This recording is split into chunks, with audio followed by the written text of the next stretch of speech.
It's been a really long time. I got to let you know that you're really on my mind. Baby, I've got to let you live. It's been a really long time. I've got to let you know that you're really on my mind. Baby, I've got to let you live. It's like a daydream in a cloud of smoke. I find it hard to breathe and start to choke. I got to liberate myself. I've got to set myself free. I've never made a choice as hard as this. They said ignorance is always bliss. I find this habit so hard to kick, but I need to find myself again. It's been a really long time. I got to let you know that you're really on my mind. Baby, I've got to let you live. It's been a really long time. I got to let you know that you're really on my mind. Baby, I've got to let you live. So the future to the past. Meanwhile, life moves so fast. I got no time to lose my friend. Hanging by a thread. As we're walking on thin ice, I ask myself why the sacrifice. Appreciate the colors again. Cause the magic never ends.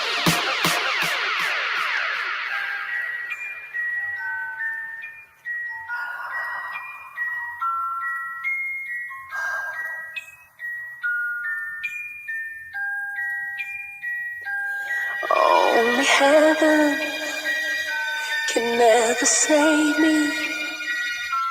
Send a mighty angel down before I end up in this ground.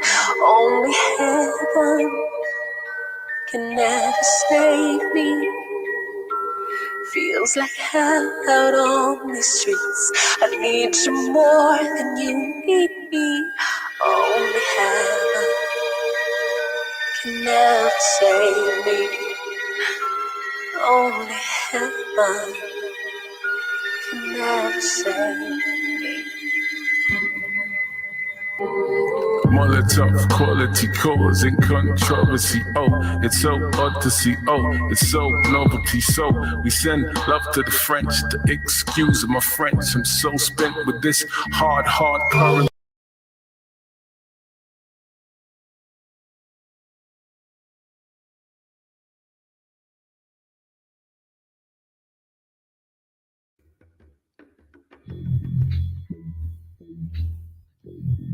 Yeah,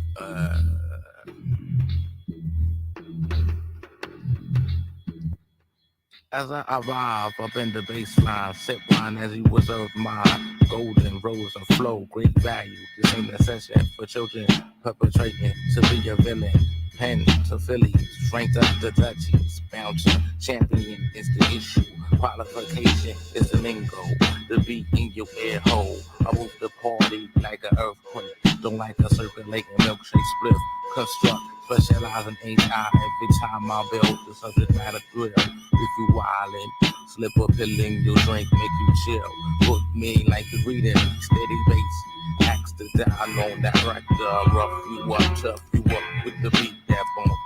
If I'm on the campus, I'm bound to hit the mattress, hit the mistress. I think like Jay-Z, I'm crazy in the nut house. They charge me for a state that I won't pay.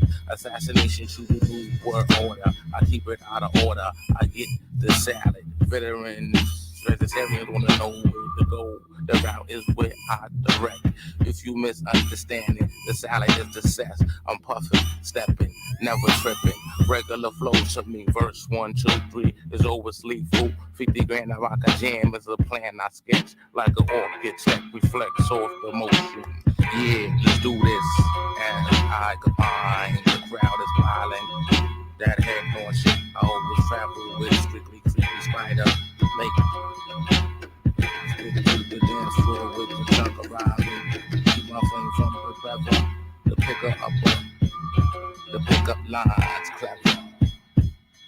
So what's next for the sketch? The text, I like to make sure affect this be an example of a sample that off the wall. I make you move your feet to the beat. I see shells in the street, not from the beach. Turn that channel. Ladies wanna kick it. The proper shuffle in the huddle.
Yeah. Darkness. 7 Priest. 7:30. A Demon Hunter. Yeah. Let's fucking go. Hey yo, life don't stop for nobody. I learned that quick at 14. Roaming the streets, took some hits. Looked around, swivel on my head like bitch from The Exorcist. Exercise, some demons got rid of fake friends. Not a chance in hell, can we make amends? They respect the intellect, the talent. The wicker man empties the clips. The passion for my ambitions is penance. Retribution for my sins, no halfway crooks. Full-time films never gave no fucks. Full-time film, don't give me deceptive looks. Rule 1, no snitching. Even if there's a killing, some goons fail the mission. Others pay and are imprisoned. Streets is a maze, and when you lost, you can't get shook. Most men are hard to trust. Most women are only looking for big bucks. So I just bust my nut and tell them if they looking for love, you dead out of luck. Darkness, chill, the demon hunter. Up here. Let me try. Ah, so that's the guy, the Dunfield Hunter. I've heard about him. If it wasn't for us, he'd be dead by now. Hey yo, in front of the camera, fucking your bitch in the ass, hosting like Patrick Bateman, called American Psycho, fuck you undercover rats that gave statements. In the basement, cutting niggas up into fragments. This is more than entertainment. This is the release of madness from the mental state. There isn't a weak link in the crew, even though I got loose screws. Foaming at the mouth like babies. 84 carnivore, eating fish like a Donna party. I ain't here to dance and party. Scoping out the room so I can slice arteries. Most of these dudes artificial. I'm always official because I see this as an art form. Talking to myself at night like I had another face. Edward Moore Day, civilian passing by, yo, for God's sake. Corpse hanging from a fire escape. When I bring the inferno, no one will leave. Internals burnt to a crisp and steaming. A Filipino chick told me to whistle on a hot day. A breeze will hit your face, dicing your features at an insane pace. You lost large amounts of blood, looking like an albino. I was sick in the mind, even as an embryo, telepathically attacking anyone around my bush. This nature of ours, but it got lost for LSD. The urge for their blood is stronger. If that day comes, then another one. It's as simple as that. Yeah, check it.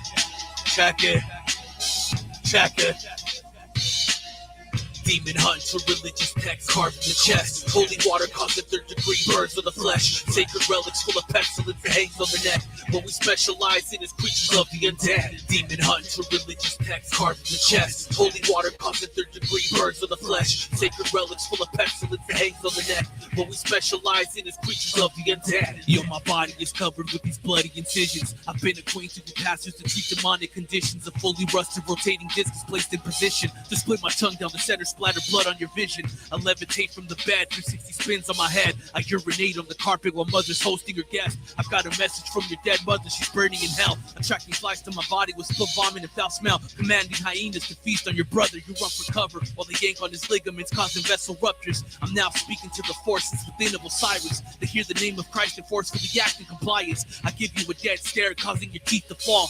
You really think that the exorcism will be my downfall? I think not, but I give you 2 props for trying to tame the unseen deity that's opposite from Allah. Demon hunt for religious texts carved in the chest. Holy water causing third degree burns on the flesh. Sacred relics full of pestilence that hangs on the neck. What we specialize in is creatures of the undead. Demon hunt for religious texts carved in the chest. Holy water causing third degree burns on the flesh. Sacred relics full of pestilence that hangs on the neck. What we specialize in is creatures of the undead.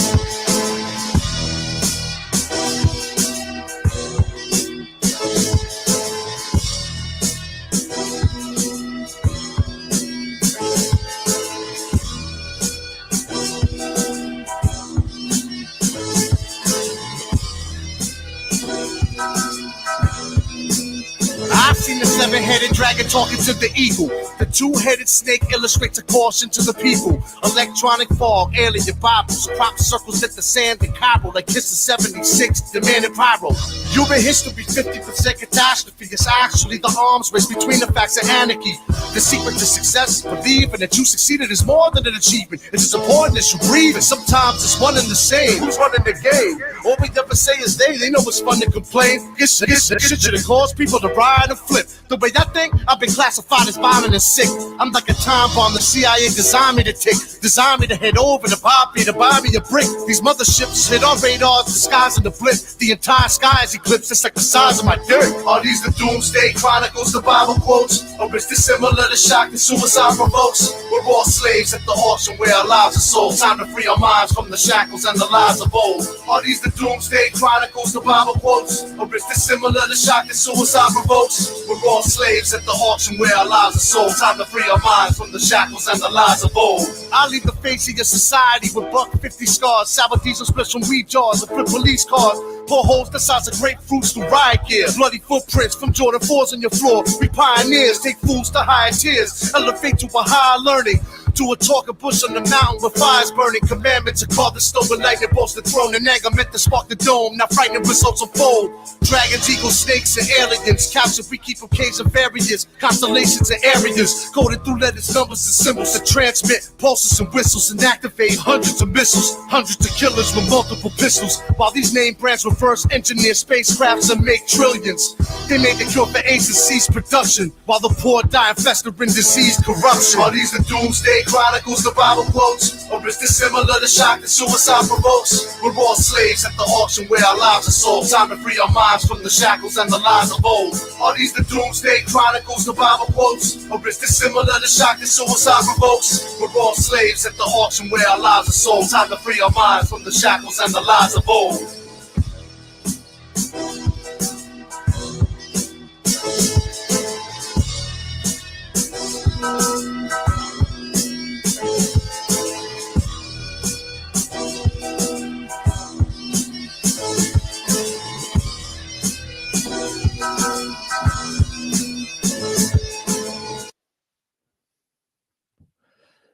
Greetings, everyone. Welcome to the Machine Lies, where we talk about the lies of the machine on the machine that lies. Bless you, Grant H, for being out here. Bless you, my friend, first and foremost, adaptable. Always holding it down out here. One of my best friends in life at this particular time is adaptable. Thank you for your correspondence, my friend. Many conversations for us in the future. Bless you so much. Bless you, Provo Kid, man. Thank you for being here out here, checking out this show, man. It's always a pleasure to have you, checking out the material, especially with your video editing skills. We could all use a critique, on the different themes that are presented here. Hoppins, what up, son? You doing all right, Holmes? Yeah, man. I got something in the works, coming up. Cyber Caliphate. We're gonna be dropping some beats, some rhymes on motherfuckers. You already know I got the freestyle, But yeah, man, it is what it is. You know what I mean? Bless you guys all being out here for me, man. And thank you to everyone pouring out here in the chat. You know what I mean? Just because I started talking out here, people want to hear what I have to say, man. Even if it was one person, I'd still talk like I was on the stage. You know how it is, man, out here at the Machine Lies, man. Bless you guys, man. Thank you guys so much for checking out the thing. And consider contributing to the conversations here. What are the topics here? Well, there's two topics really ongoing for the show if you're checking us out for the first time.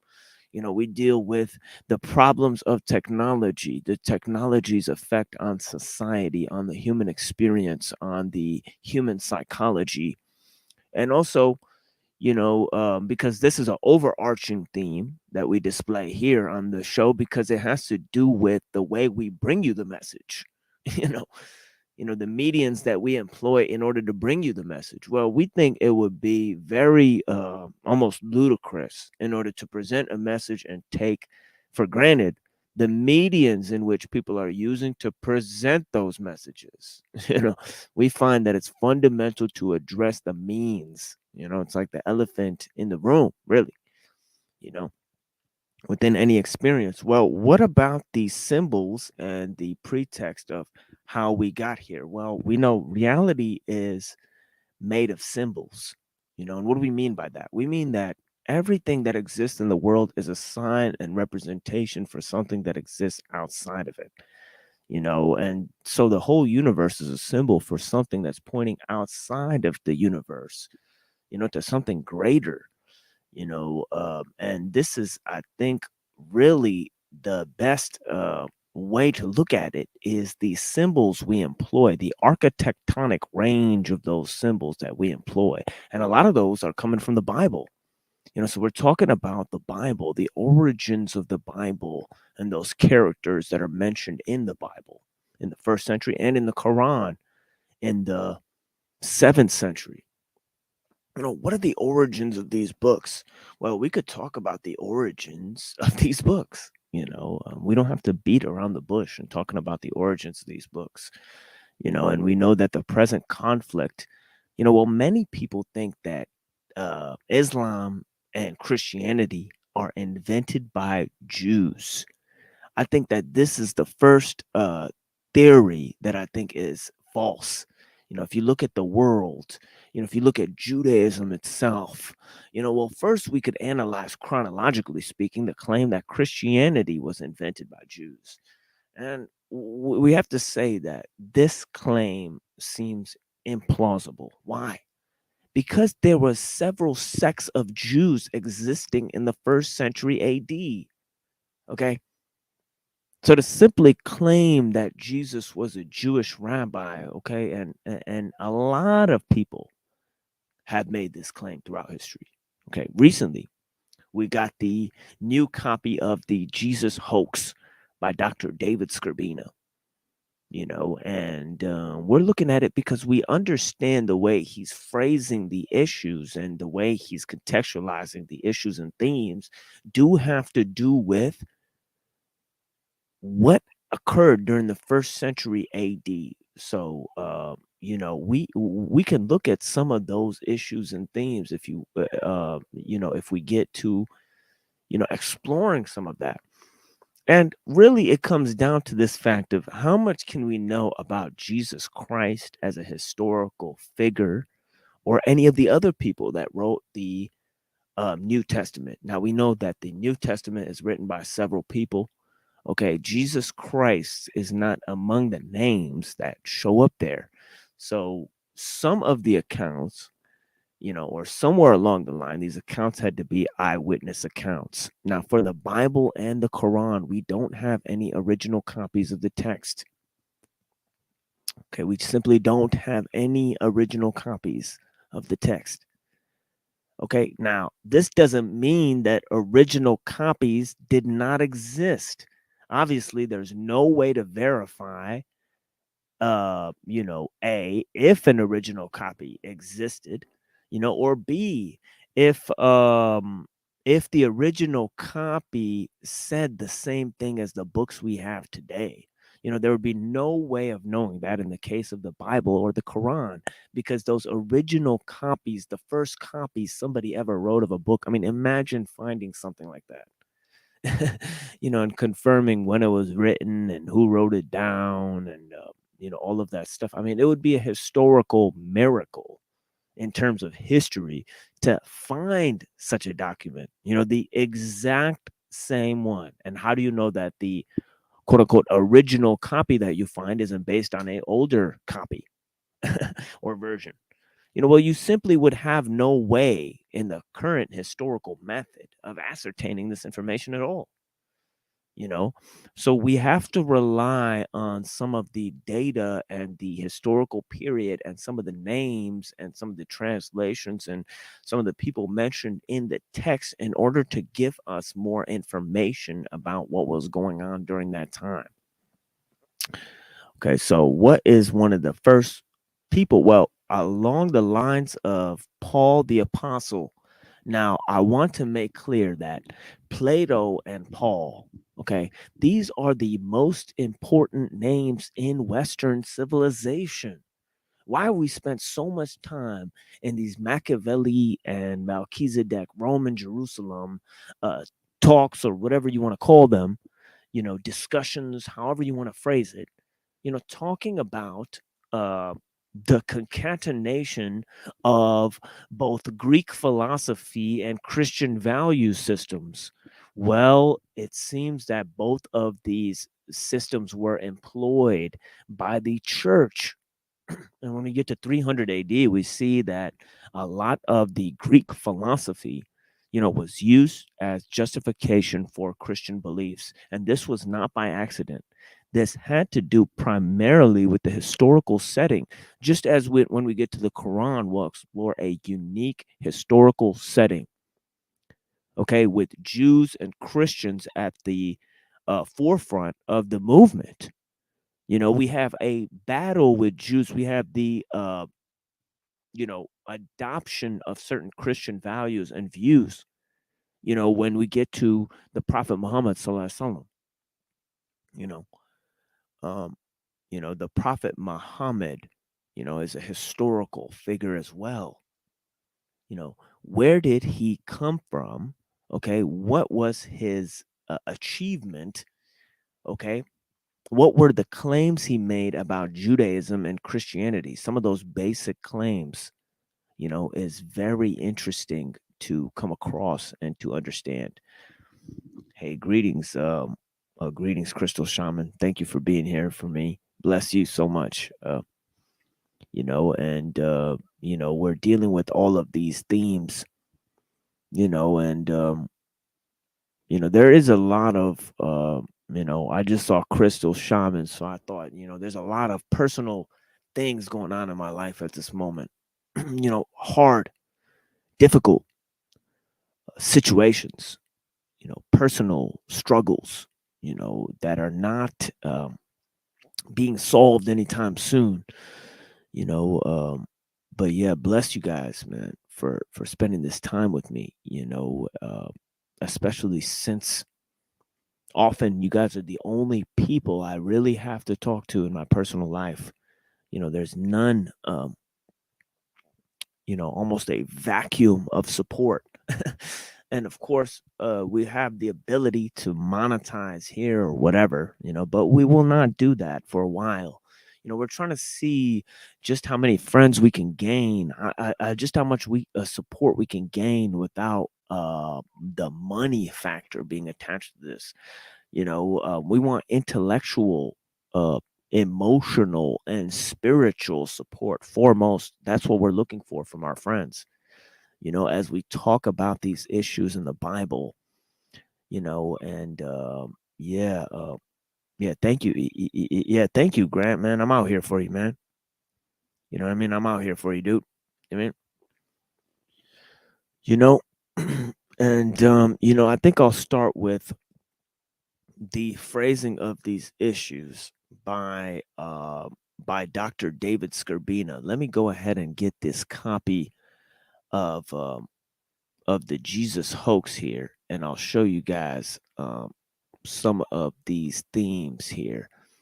But yeah, bless you guys for being here with me. I'm gonna go ahead and grab my book right here, and see what you guys are up to. You know what I mean? In terms of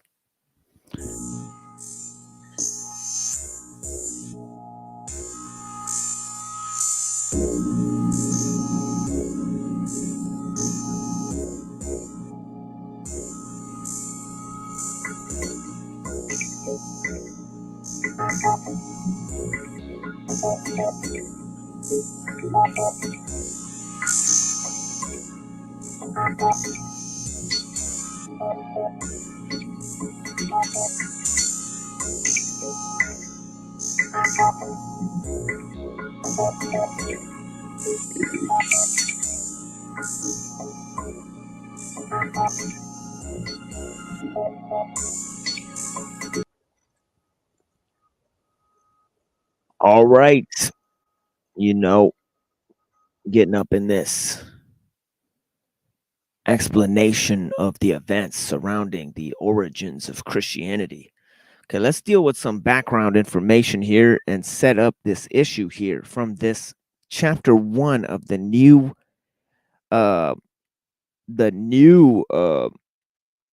what do you call it? Expanded second edition of the Jesus hoax by Dr. David Skirbina. He says that Jesus should be counted among the most famous people in history is hardly surprising. Time magazine ranked him number 1 in all of history. And a slight more technical study done by MIT University ranked him number 3 behind Aristotle and Plato. Okay, so we have the 4th century, the movement to the 1st century. We already talked about that so many times on this show, so we're gonna go ahead and skip that. Check out some of the previous episodes if you want to know about what happened from the 4th century to the 1st century in terms of Plato, the spread of Platonic philosophy through Hellenism, through Alexander the Great, and also the reprisal of the Jews in the form of the Hasmonean dynasty, 160 around there BC, and then just 100 years of rule by the Hasmoneans, cut short by Rome conquering them, and then the destruction of the temple around 60 AD, after the death of Jesus, supposedly. Of course, Muslims believe that Jesus was never killed.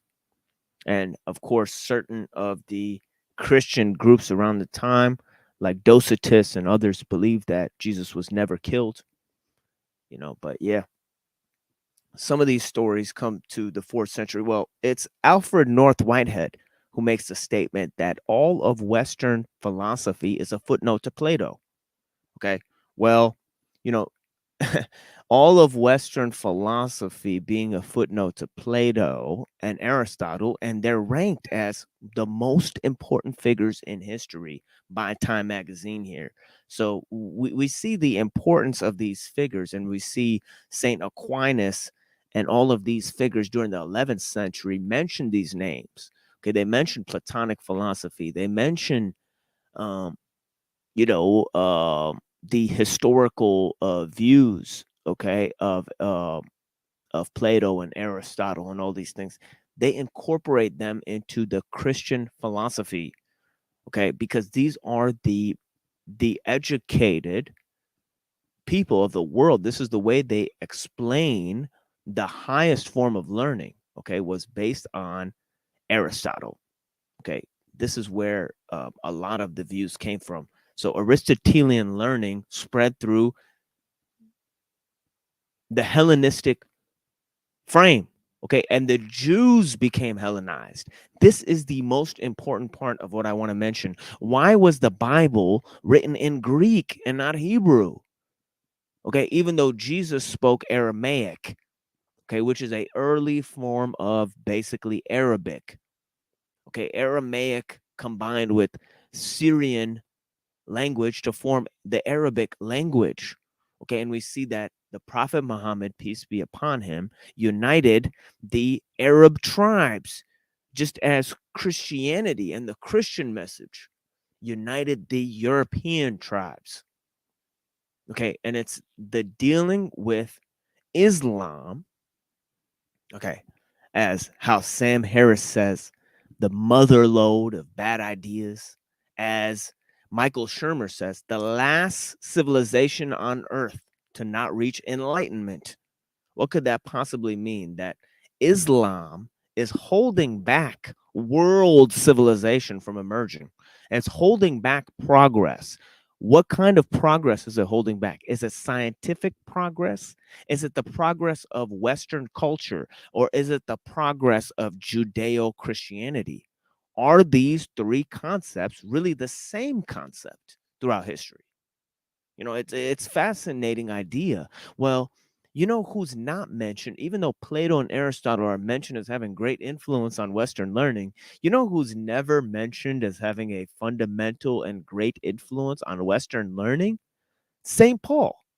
Even though St. Paul provides the basis for all of Western civilization, for all of European society, and indeed even the basis for the spread of the Hellenistic systems of learning like Plato and Aristotle to the rest of Europe and the rest of the world. You never hear St. Paul mentioned as an influential figure.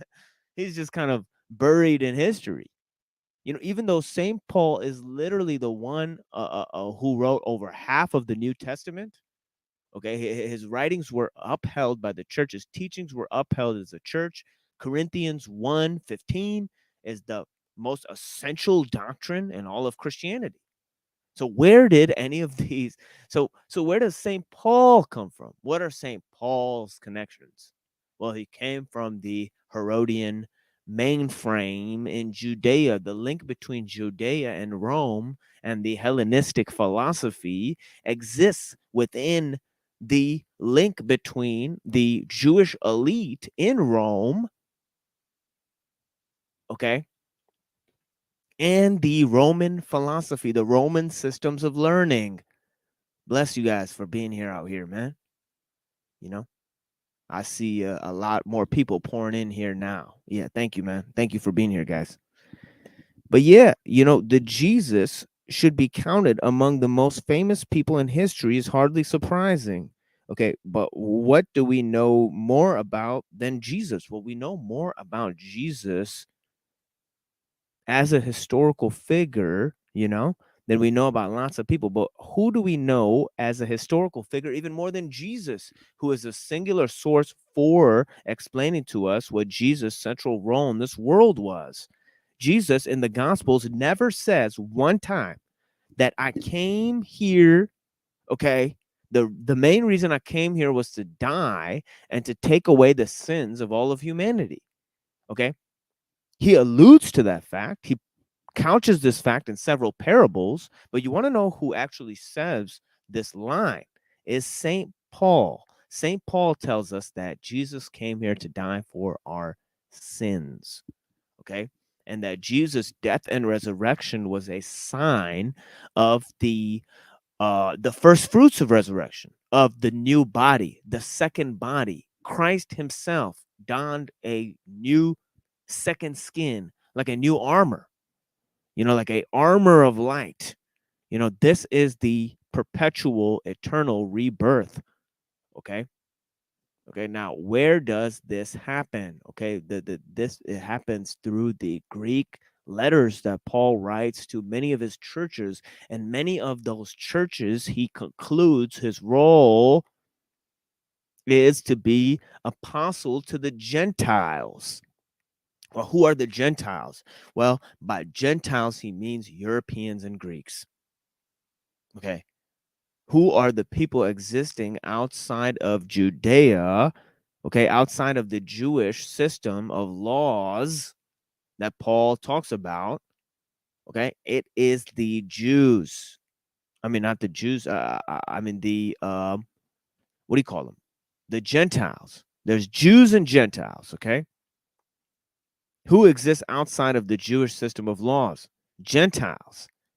Okay, now Paul argues that these Gentiles are still part of the law. Why? Because the law is written on their hearts. And the system of salvation that's mentioned in Judaism, he claims, is a universal system. Okay, not one made exclusively for Jews or Gentiles. Okay, but made for the entire world. Before this, Israel was chosen. It says in Exodus, Israel is the firstborn son of God. Well, Jesus declares the sacrifices of the temple to be illegitimate. Who are the Jews during the first century? Nobody knows. There's 4 different sects of Jews during the first century AD.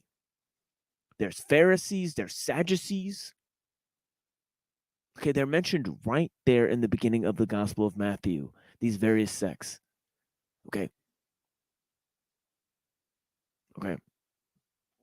So what do these the Sadducees are temple authorities, the Pharisees are the scribes of the law. Okay.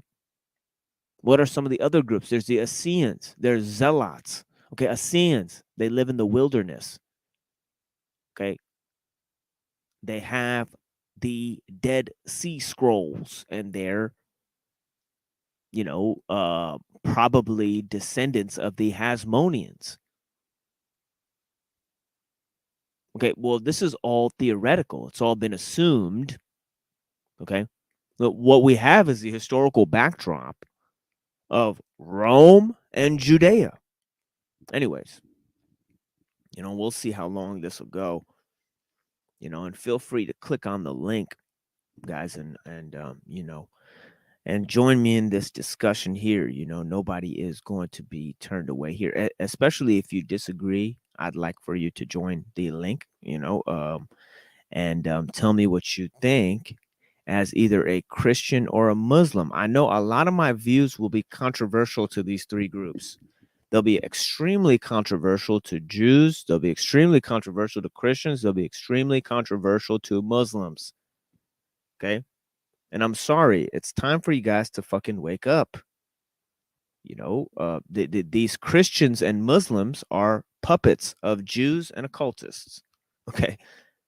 Okay, they're following the rule of the secular age. They're abandoning their own traditions. Okay. This is why we have to go back. Okay. We have to go back to history. Any philosophy that doesn't have history tends towards idealism. Okay. And any understanding of political systems that precludes ethical veracity or implementation is useless. Any philosophy that refuses to ask then what at the end of it is trash. Okay, we have to think for ourselves here. Okay, what is the current message? We can't just dismiss Christianity. That's not going to be possible. It's not going to be possible to dismiss Christianity in our present stage. It's not going to be possible to dismiss the Quran in our present stage. At least you have to understand its success in organizing societies for 2,000 years. Okay? For 2,000 years. Okay? Okay. Now, in terms of Christianity, okay, I said Aristotle and Plato are ranked as number 1 and 2, and number 3 in terms of the MIT study is Jesus. So Jesus is ranked after Plato and Aristotle in terms of his importance as popularity in terms of historical figures. Okay, that is a notable fact. There are about 2.4 billion Christians on earth today, roughly 1/3 of the planet, making Christianity the number 1 religion globally. The United States is strongly Christian. About 70% of Americans call themselves Christians, which encompasses 250 million people. Okay. It's clear that Jesus, as a nominal founder of the Christian church, is among the most important, influential persons who ever lived. Okay.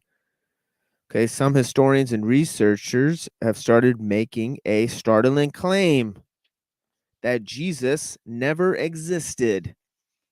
Okay. These would be called mythicists. Okay. Or consider a slightly less radical but still earth-shaking possibility also claimed by historians that Jesus existed, but he was just a man. Several Jewish historians claim this today. Okay. The number one fact that Jewish historians want to claim about Jesus is that he was a Jewish rabbi who died fighting a deadly war against Rome. He was persecuted by Rome. Okay, as were many Jews at the time. Okay, they do this to stage a conflict between the Jews and Rome. We're going to tell you that no such conflict existed on a large scale. Why? Because Jews themselves were part of the Roman elite in ancient times. In ancient Roman times, Jews were part of the Roman elite, folks. These are the facts. Okay, we know this from Jews like Josephus, Jews like Herod, Jews like Epaphroditus, and indeed Jews like St. Paul, who in Acts is mentioned by St. Luke as being a Roman citizen. How is that possible?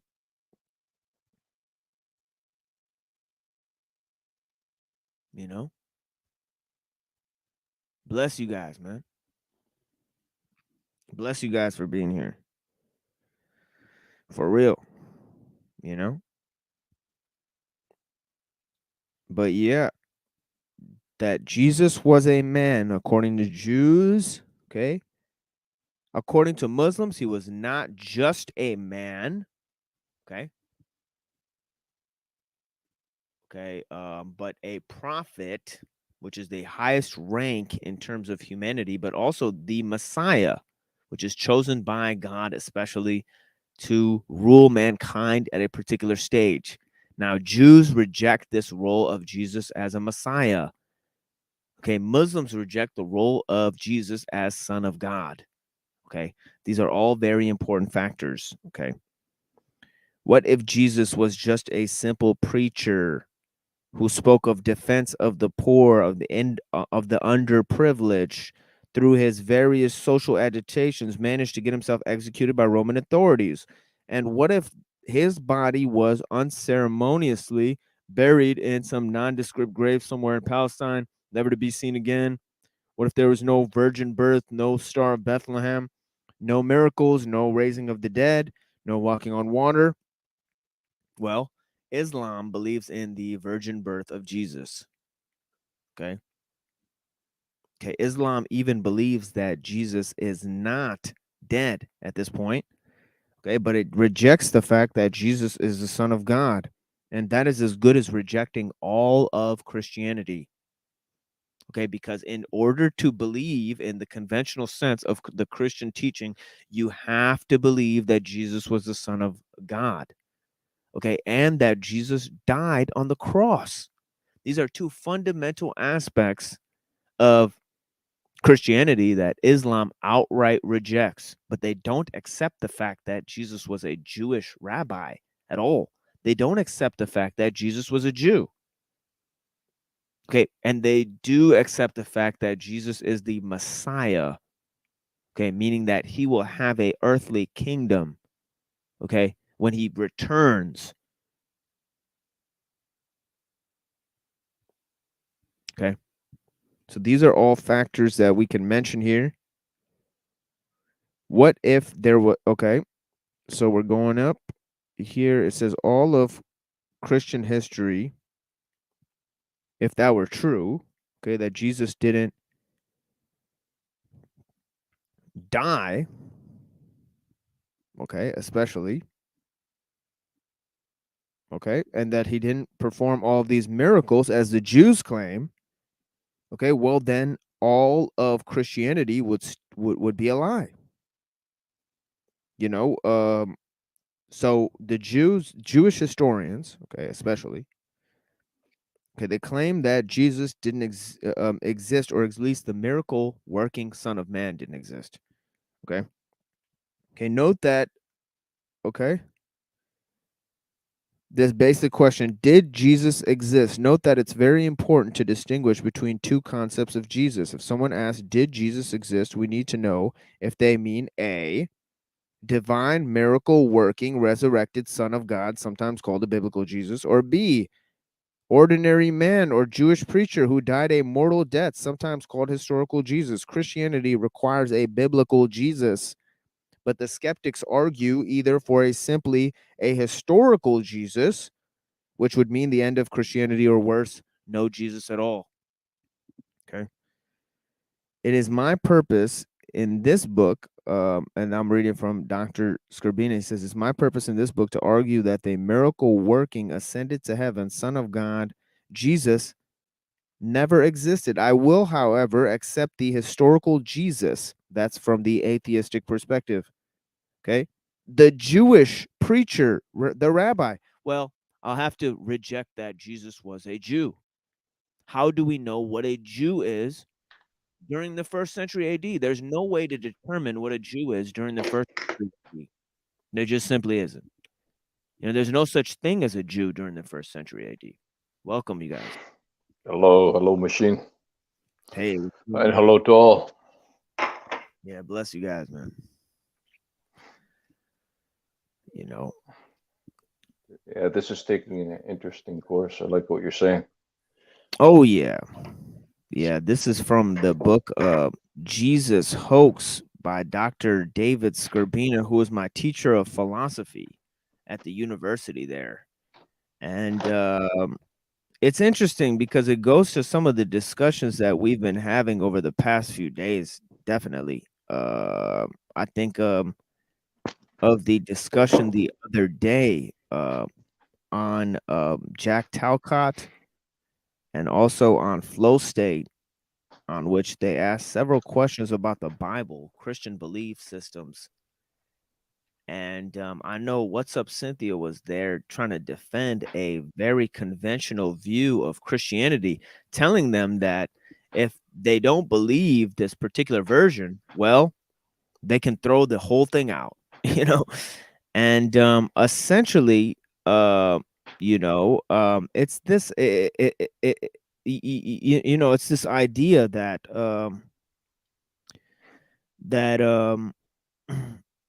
that if you believe that Jesus was a social agitator, you know, that he just did all of these things, that you follow his example, you know, well, that's as good as not believing in Christianity. You know, it's a fascinating belief system in that way, because it's all or nothing. You know, well, if one is deceived, he's an agitator, then he becomes an agitator. It reflects on his teachings. As you believe, so it is done unto you. Furthermore, as one believes, they project into the reality. But this is what I question, machine, is there's lots of wisdom and knowledge in the Bible but it's in parables, it's in code, sort of. So who can truly grasp the meanings, the teachings of Christ? They're really intricate, right? They would just not have one meaning, but somebody that is to a different level to their ascension would get a different comprehension. Like for myself, then when I went back to the Bible many years later, when my comprehension was different to my awareness, then the parables start to have different meanings. So it is a very interesting, structured, written book. As for, maybe JC did write it, but those writings some of them are beneficial. What I'm defining here is nobody really knows if they're really derived from JC. How about JC's list, like some type of, marketing tool used to get the Bible going, and then the teachings were taken from various different people, right? Maybe some came from JC, maybe some came from Buddha, maybe some came from other people that weren't known. Yes, and that goes to one of the hearts of the issues as well. Mauro Biglino. Are you guys familiar with this person? I'm actually never heard of this person. Yeah, Mauro Biglino. I have not heard of. I haven't heard that name come up anywhere. Yeah, let me. Is he in the backstage? Yeah.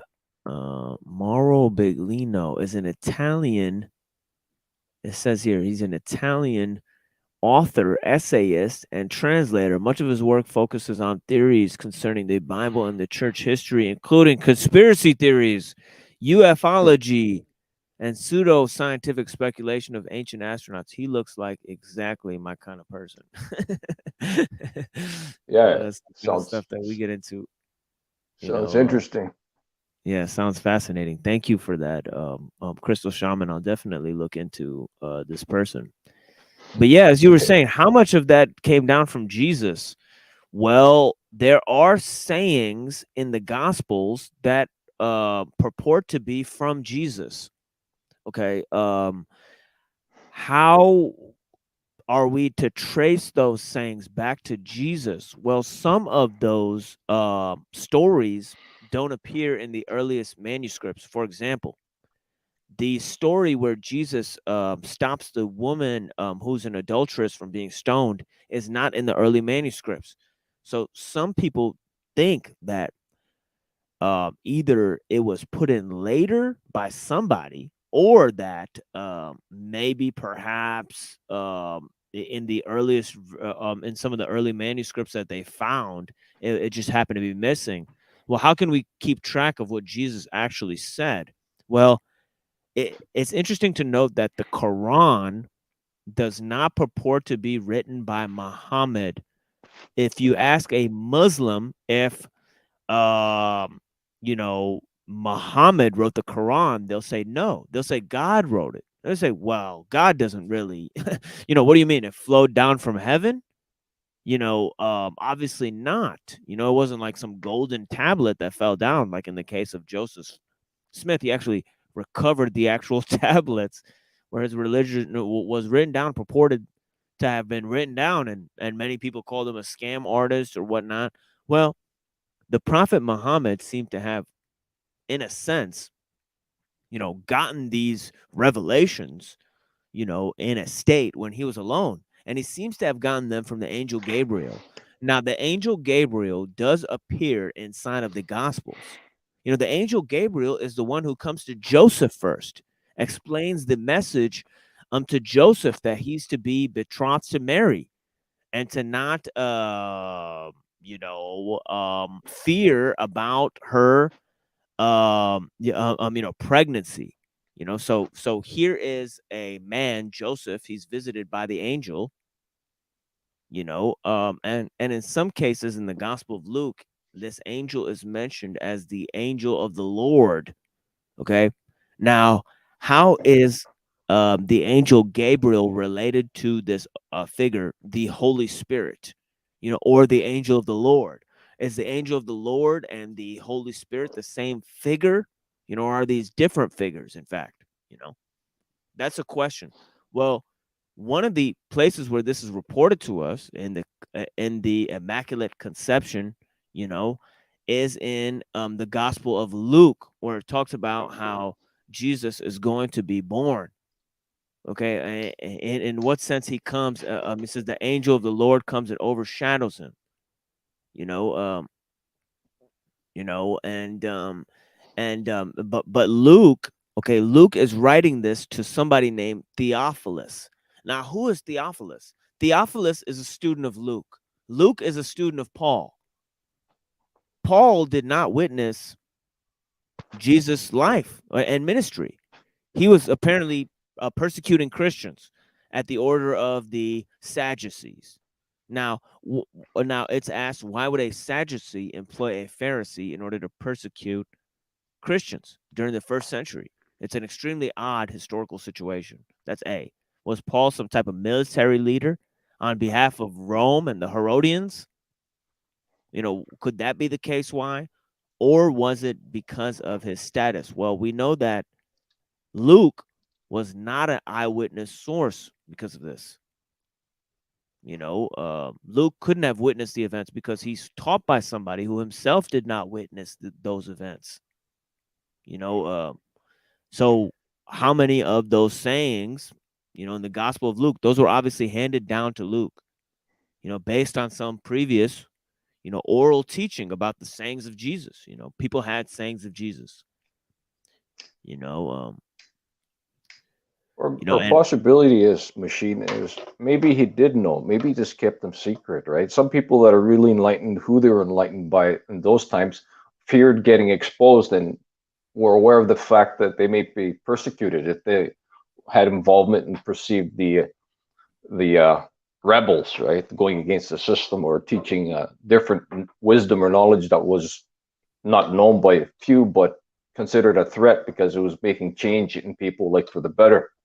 Yeah, and that goes to the Dead Sea Scrolls, because we know that a lot of some of the Dead Sea Scrolls, they're buried in jars, and of course some of the Jews who followed those were there at Masada.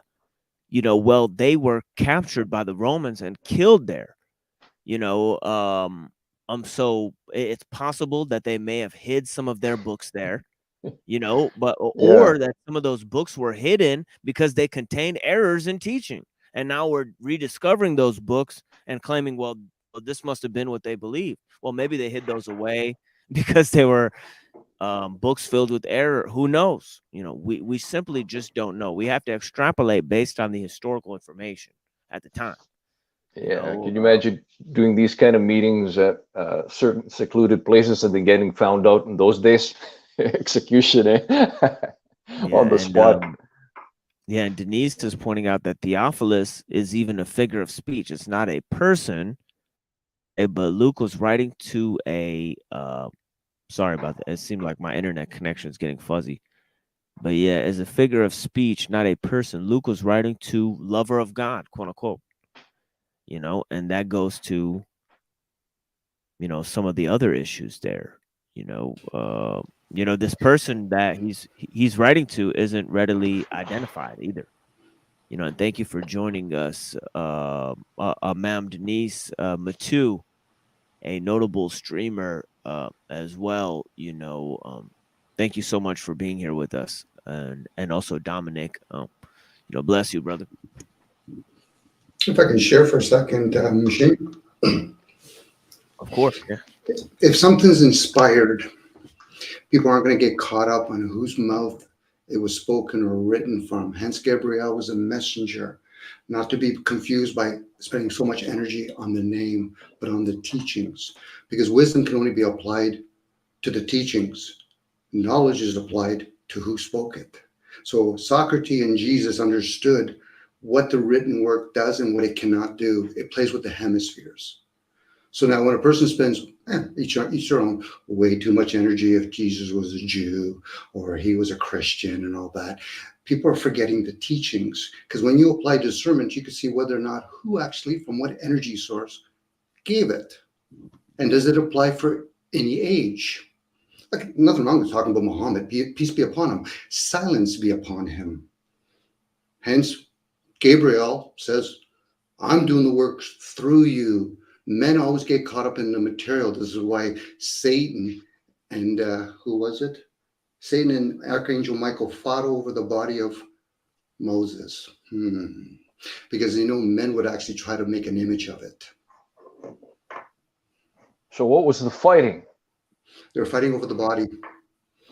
Because like the Buddhism, they make an image of things and forget the teachings. We should be sharing teachings with each other. Love thy neighbor. And then when a person realizes, but wait a second, am I the only one in this vessel? So now you know who your neighbor is. You. Whoever the you is. Whether it's the one that runs that vessel the whole time, the silent witness, or man-made stuff. A lot of people like to play this game. Well, I'm the words. Are you? Or are you experiencing them? Because remember, the human race, we're not born in these vessels. We have to learn the ideal. Sorry, I apologize, guys. We have to learn the ideal of how to write things or speak things. So the written word came in after. And if people understood what it does to the left to right hemispheres, and then the opposite way does the opposite, doesn't matter if it's a symbol or numbers, there's energy behind everything. But anyway, I went on too long. I apologize, Machine. People are at their own pace and journey, but to spend time worrying about the person's name is not actually something you can really apply discernment to. You can only believe if a guy named Jesus did or didn't exist. Anyway. That's very true, and that was a lot of what I was trying to point out there in the beginning.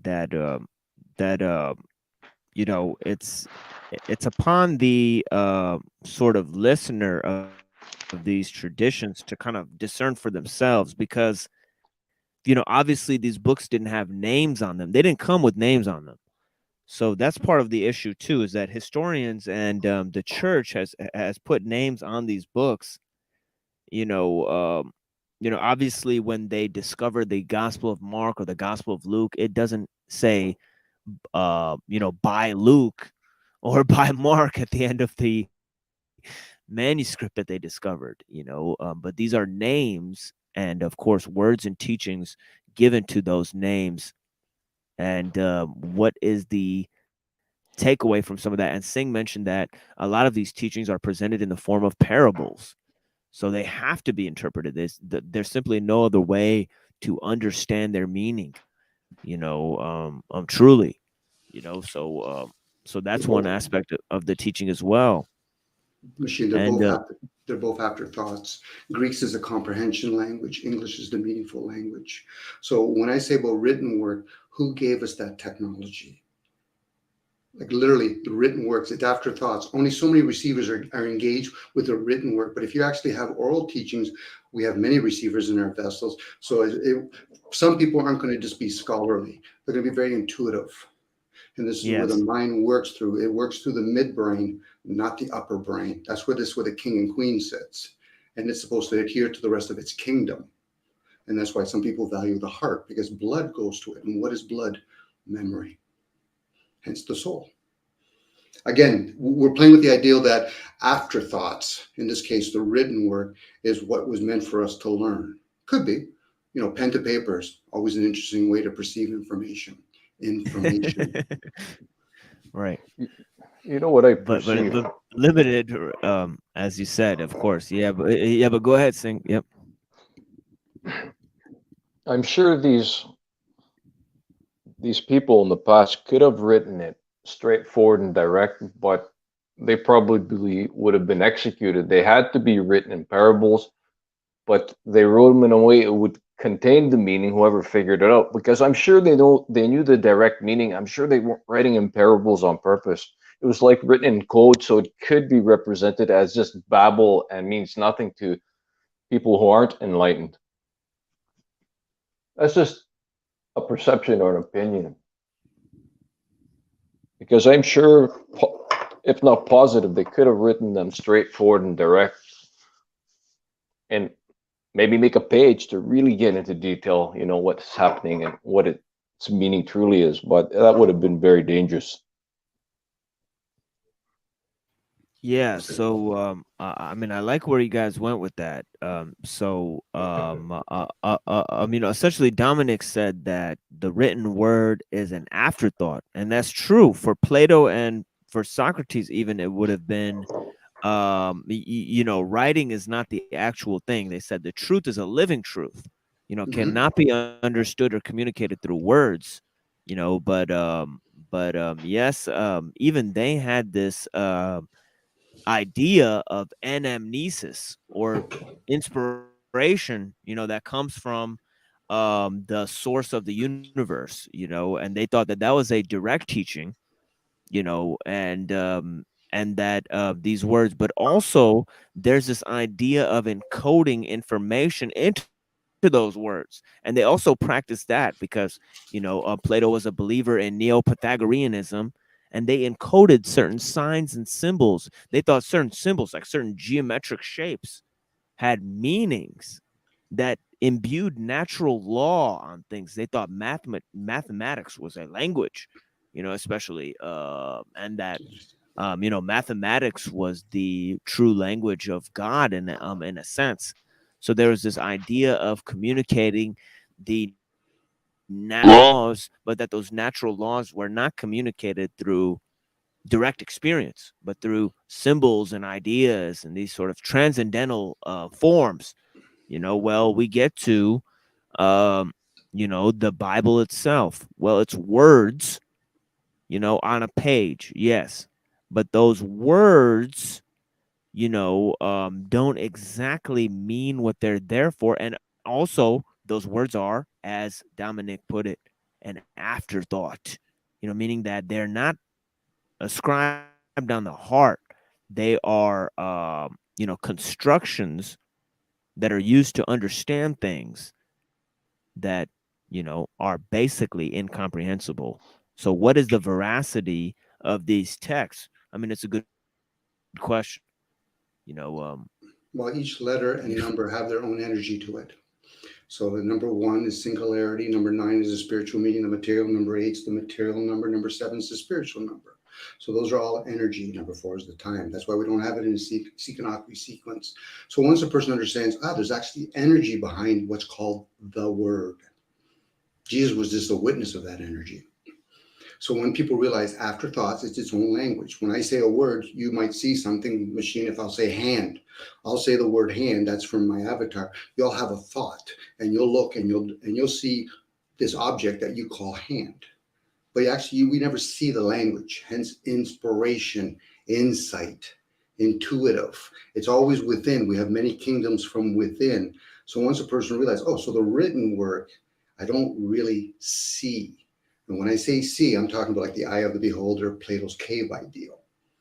And whoever understands this stuff, has gone beyond the light. They've gone to a different tree, the tree of wisdom and understanding. You have discernment now, opposed to this knowledge of the spiritual and the material world, which is fine. I think everybody should be at their own pace. But when they start thinking that they're teachers, that's where I think we err. We're students here. Unless you can say, I taught myself how to breathe. No, breath is a different game. We go to school under the illusion that there's teachers. The teaching's from within. And once you realize that, the student will become aware, be the observer, and realize there's many teachers from another place. This is why some even theosophy people, they talk about ascended masters. Again, they're students too. Bailey and all these characters that were students. But we think just because we grasp things, but then we don't even see, where do I see the language that I speak on a regular basis? A lot of people never become aware of that. And when they do, it's like, so then how do I play with this paradigm?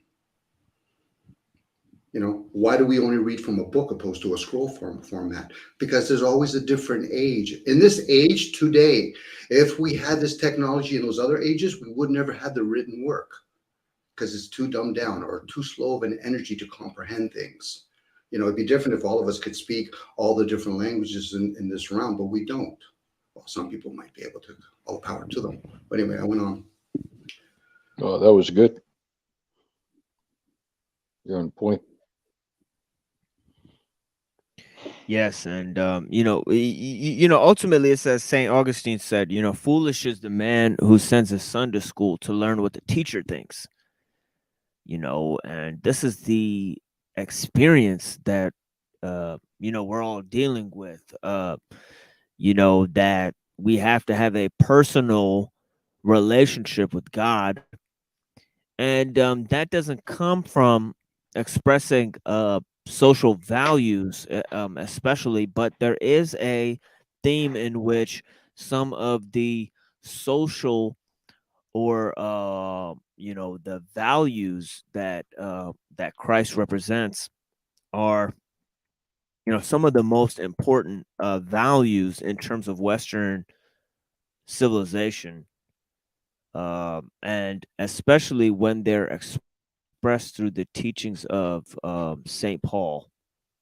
And that's when it gets really, because Saint Paul has this extremely interesting sort of self-deprecating style, in which he explains that it's not just a sin.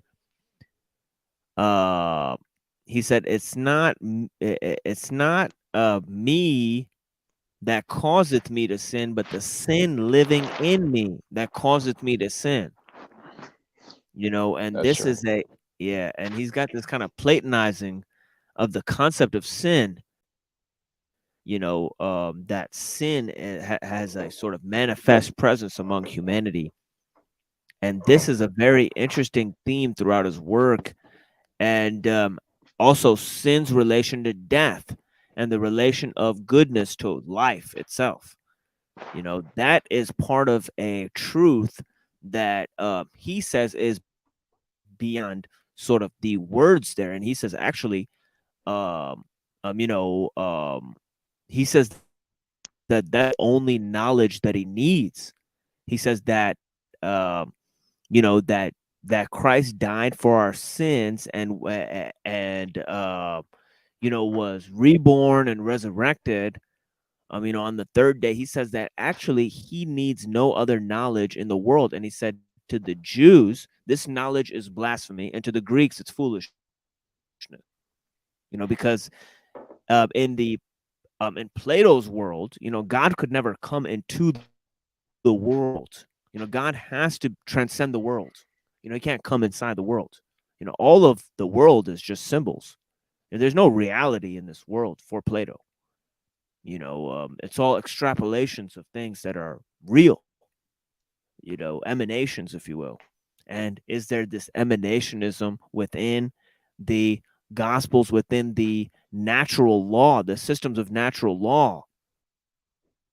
Well, the Christians tried very hard to escape this because they wanted to put the logos as a transcendental force, as one not imbued within qualities that are affected by the temporality of nature, of things that exist within nature. But Jesus has to come into the world, as Saint Eusebius says, um, in order for man to become like God, God had to first become like man. This is a quote that he uses. And this is the central theme of humanism itself. When we get to humanism in the West, one of the central themes is man achieving his true ideal, his true potential. And this is a common thing for Western society. Western society is a fan of mankind, the achievements of mankind. It's uh, the foundation for humanism, but also for scientific hubris and liberalism, and which gives rise to the secular age. So how does this all take place in the 16th century? That's one of the major changes that happens. But we see that a lot of these changes came from those Hellenistic ideals, that actually came from Rome and even from Greece. So how did these ideas spread to Europe? Well, you know, it, in one sense, these ideas are anti-Christian, but in another sense, they're used by the Christian system, especially by teachers like Saint Eusebius, in order to expound on the Christian doctrine. So we have an interesting concatenation of these things, you know, um, especially in those earlier centuries, and the socio-political, ethical teaching of Jesus, where a lot of people say that the message of the Gospels is all that's important. You know, and it's interesting because of this paragraph that Dr. Scribino writes right here. He says that if first Christianity relies on faith and then not reason, well, then we can't. Well, there's no reason to argue, as Paul said.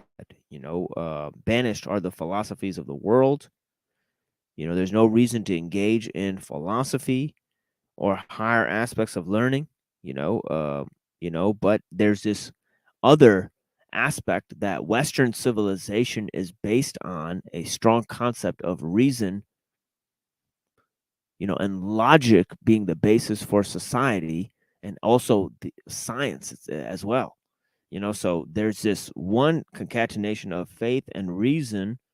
Well, then it turns out we can't explain it. But secondly, there's this notion. It says, quote, "It doesn't matter if the Jesus story is true. Jesus' life and teachings still help people to live better lives and become better people." And for Christianity, for the Christian doctrine, this would be surrender of the entire doctrine, because the entirety of the Christian faith is based on the idea that Jesus was the Son of God, that he came to earth to save humanity, and that he died and was bodily risen as the first fruits of the resurrection. Well, those social and political teachings still have had influence on all of humanity. So there's this idea of faith and reason, that brought us all the way to the 11th century with St. Augustine. He said that faith and reason are two aspects of truth, as he dealt with the notion of double truth that was created by medieval thinkers like Ibn Rushd, who explained the thoughts of Aristotle. He said that faith is useless because truth is not discerned by everyone. He said there's double truth. There's the truth that is known by a person of understanding, and then there's the everyday truth, which is just based on experience. And he said everybody has the experiential truth, but only few have the real truth behind the experience, which is only there for the adepts. Well, this created the notion of double truth, that there's a truth available for philosophers. Okay, and he writes this in his Decisive Treatise when Saint Aquinas was arguing against these double truthers, the Averroists, as they were called in the time of the 11th century. He collapsed faith and reason into two aspects of the same truth. And these are complex ideas, and I hate to be explaining them in complex ways as well. Try to simplify these things. Sometimes though, there is no simplicity of explaining certain things, and things have to be explained. I like using the word translated certain ways, but I agree with you. Yeah, we must try to break them down so everybody's comprehension for their comprehension to comprehend it to the best of our ability. Yeah, what I want to bring this back to when you were talking about JC, when he said that he has sin within himself. And that is totally correct. There's no person born in this system here that is all perceived illumination, light. Everybody's born with the yin and the yang, darkness and light within themselves. And that is basically what I define the conditioning test here of this matrix plane level. that we exist in. So, yeah, I don't can't really expand on that much more right now. There's nothing arriving, but everybody shall go through the process. And how could I define this? Eventually, beings need to arrive to an awareness level where they're going to overcome darkness, right? The part of this is to overcome temptation, all the dark trials that one is represented with through their experiences of life, and all the events with the experiences. So in every moment that is represented to us as an experience through this ascension, there is always the choice represented which path we can take. We can either, we can turn dark, or we can stay illuminated to the best of our ability and do the best to not be deceived by the deceptions.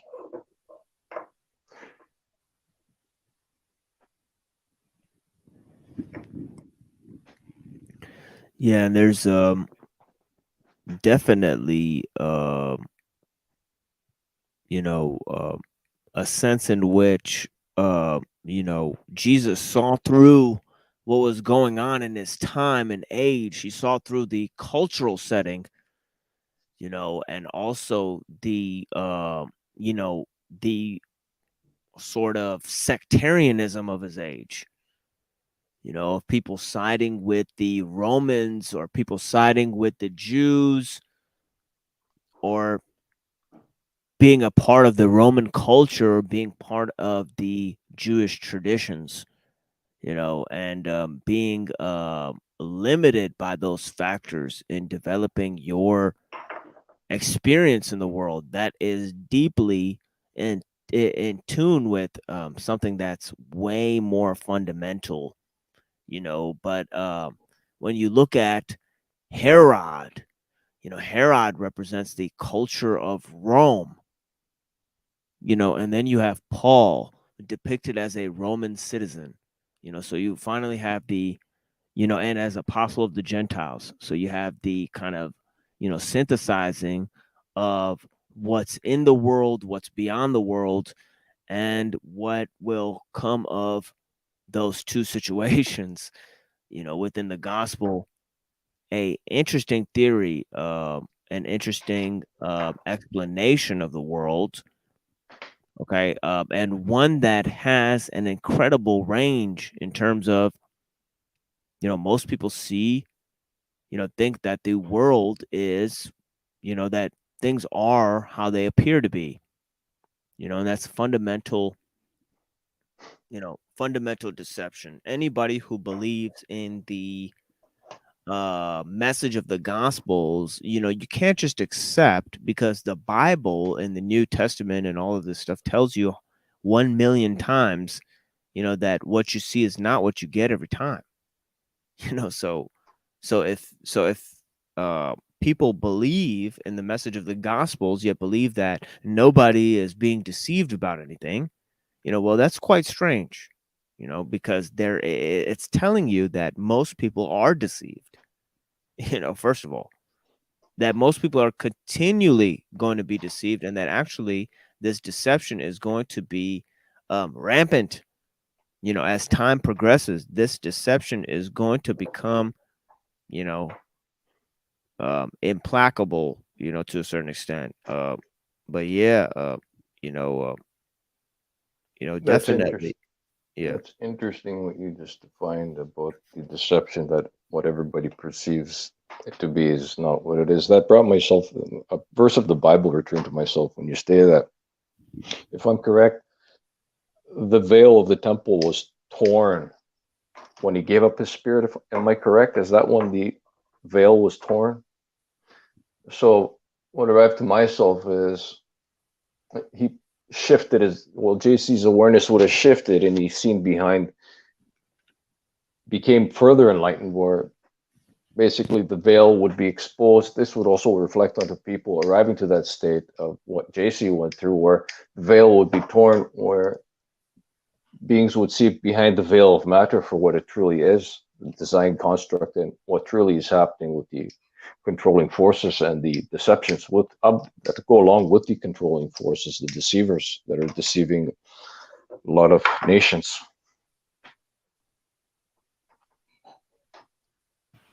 Well, how many people would do it long enough fast to realize they've been working so hard to feed and shelter a vessel that's not who they are? This is where people struggle. You know, the veils are, as you would say, saying there's many veils. A lot of people, there is a deceiver, a ruler here, but most people are misleading themselves with their senses. You know, how many people would say, well, what do you mean you could fast for 40 days? You have to realize when you do it, how much we've become addicts.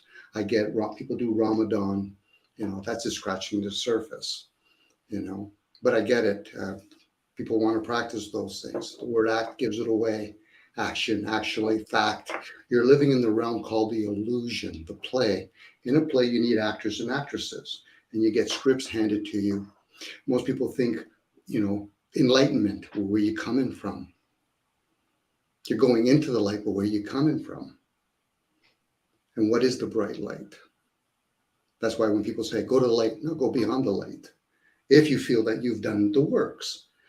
Working one lifespan, working at a job, being a preacher, being a monk or whatever, you're attached. You're still shaving your head and wearing the color purple. Why?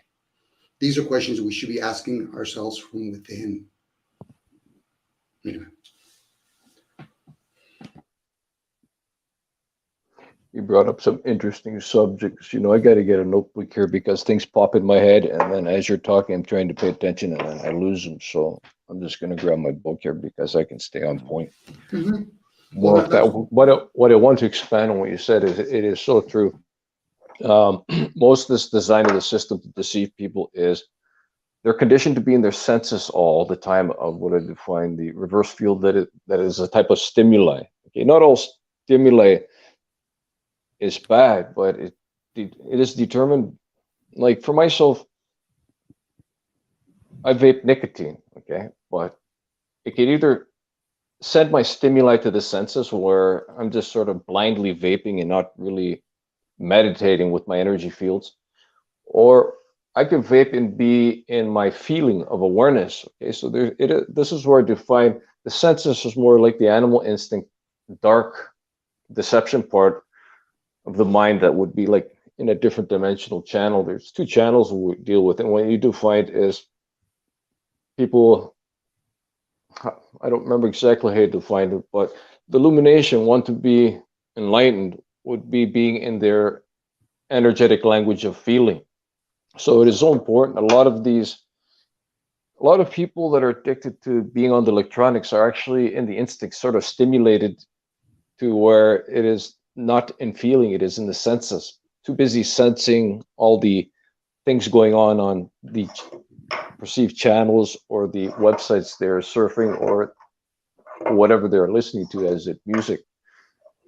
So if one is sort of locked into the senses, they're at a different level of understanding compared to one that is doing the same thing, but either aware or not aware, they're utilizing and doing things through their daily affairs with their feelings. So for myself, I have understood that the higher language of the perceived God is when actually one is engaging with, doesn't matter what they're doing through their daily affairs. The higher language of God is an energetic feeling. See, we can be here in the panel and be on a feeling level talking, even the commenters, or sometimes if you notice how panels get fired up, everybody goes into sort of darkness, right? Into a chaotic state where everybody's indifferent, there's challenging, there's guarding, there's defending, and then there's ego, and then the ego battle it has no end. The ego battle has no resolve, and all these types of so-called, that I define utilizing dark behavior is being deceived to the senses, and the senses really don't have that much of enlightenment. Sure, it's good for these negative experiences of events to happen, but they're meant for conditioning for one to become aware and realize these negative types of fields that do arise, really have empty resolves, and they have really no resolve at the end. Nothing gets resolved. So I like what you brought up about the senses and enlightenment. It's really key factor for want to get their conditioning, and really, like the machine said, it's time for people to wake up. But they shall wake up. They shall wake up at their own pace. All we're doing here is rattling cages to the best of our ability, illumination, and of course, sometimes the negativity is going to happen because it's part of the design, right? I guess the differences. So, a lot of times when people think of the concept of, let's say, the Bibles are written by it's a bunch of stories written by prophets slash channeling. A lot of those ones were channeling information. The masses are still somewhat unaware. They're too busy looking at people opposed to going inwards and realizing. You'll know when or some people are doing things like they're hearing outside, but they're listening from within, and they don't say words anymore like self-aware. They're aware of the self. They're not saying words like self-love. They're loving the self, meaning that you're aware, the knower and the self. It's hence the old teaching of know thyself. Who is the knower and who is the self? The self is a lower program. Even the knower is a higher program. But are you the observer of those things? It's kind of like saying, I am the body or I'm not the body. Who's speaking? There's something that's always in silence unless you choose to break your silence. In my case, I'm breaking it by talking or typing. And I do that because I put it out there that I want to share awareness. What other people do with that, that's on them. That's not on me. I'm not here to be somebody else's guru or savior. If they actually think there's such thing as a guru or a savior. And even that, could that also be a program within a program? And you're correct. There's I defined this a few times in my channel. There's nobody arriving to save anybody. The at most information is given to people or left in this dimensional plane by certain beings who have ascended. They're gone, and many of them are not returning. So it is up to the individual to save themselves, to really be what I define restored, prepared to go beyond, because one has to qualify to go beyond. It is like school. In the 11th grade, final exam, one is getting close to leaving this dimensional plane, defining they're going to leave and go beyond, or they're going to fail the exam to be rebirthed, repeated, rebirthed, and recycled because they were deceived, they failed, or just could not grasp what needed to be done by not being informed. So what you're defining, nobody's here to save anybody. In actual fact, nobody could get anybody to the perceived kingdom in heaven by holding their hand. There's no group that is going to, do a ritual and they're all going to do their thing and all, they're going to get it. No, they're all going to get in what I define as a united independent journey being taught directly by source, and also beings who are extensions of source that I define were in this dimensional plane left the information that people could utilize. And there is some guides that still can be utilized, but there's many deceptive guides that one needs to be careful and really test the spirits before engaging in certain things.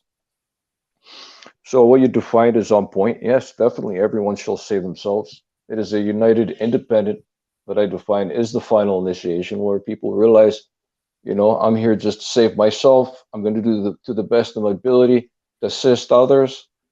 And definitely a golden rule to myself is I have unconditional acceptance. That is, no conditions, is for all people, places, and things, and experience of events that are transpiring through the world or in my personal affairs.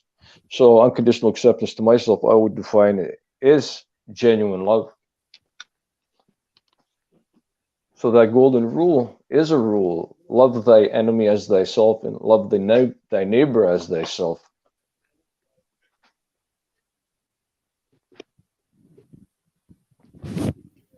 Yeah, and it's interesting that that Jesus is sitting there, and he's minding his own business, and this woman heals herself by touching his cloak, and he immediately notices that that somebody's touched his cloak, even though he's not paying attention. It's kind of this thing of realizing the subtle changes behind what's going on, that you're talking about, that even in a state of not being aware of what's going on, Jesus still had a sense of what was actually happening, because he's never fully out of his own awareness, and that's the thing, that even if somebody touches his cloak, he'll notice. And that's the kind of kind of minute awareness, that's extremely important to have, seeing those small things as if they're extremely important details, and treating the large events as if they're insignificant or passing by, seasonal, in fact, and that is kind of the a real sense of Jesus' sense of awareness that he had, that he was that even though he's not paying attention, he's still doing what needs to be done, or still the world is still benefiting off of what he's created, even though he's not actively pursuing that at the moment. So there's this sense in which, when this woman touches his cloak, everything's already done. And then Jesus notices afterwards what happened, that this woman healed herself by touching his cloak. It's interesting.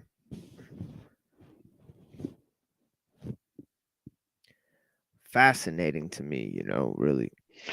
Yeah, and what you're saying there, Machine, is bang on, though. I don't remember the exact way he stated it. Did he not define to her, though, your faith has healed yourself? So in actual fact, she healed her. She healed That's herself. right. That's right. He does say that. Yeah. Because her once Excellent. again, it's reflecting onto one's belief. Okay, as one perceives it is actually done unto themselves, projected into the reality. She did not doubt that JC supposedly could heal her, so her belief on him did heal herself. But initially, she did her own work by believing, having no doubts that this is going to work. It's the only result.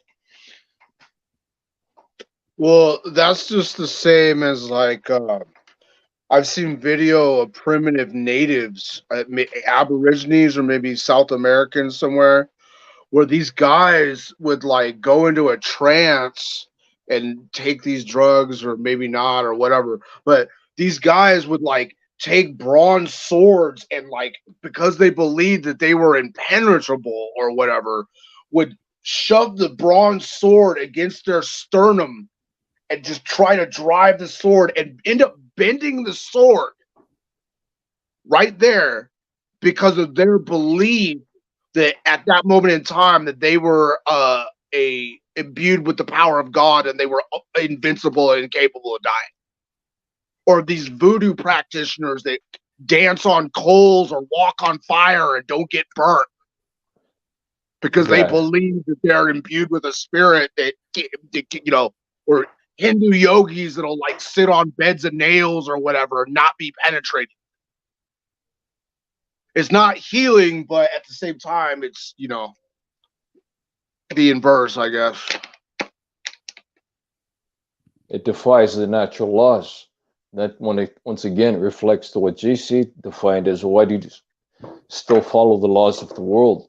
He wasn't talking about the governing laws. He was actually talking about the actual laws behind the veil, the programming, where one can go, if so they do their work and alter the laws, alter them where they're not obeying no more.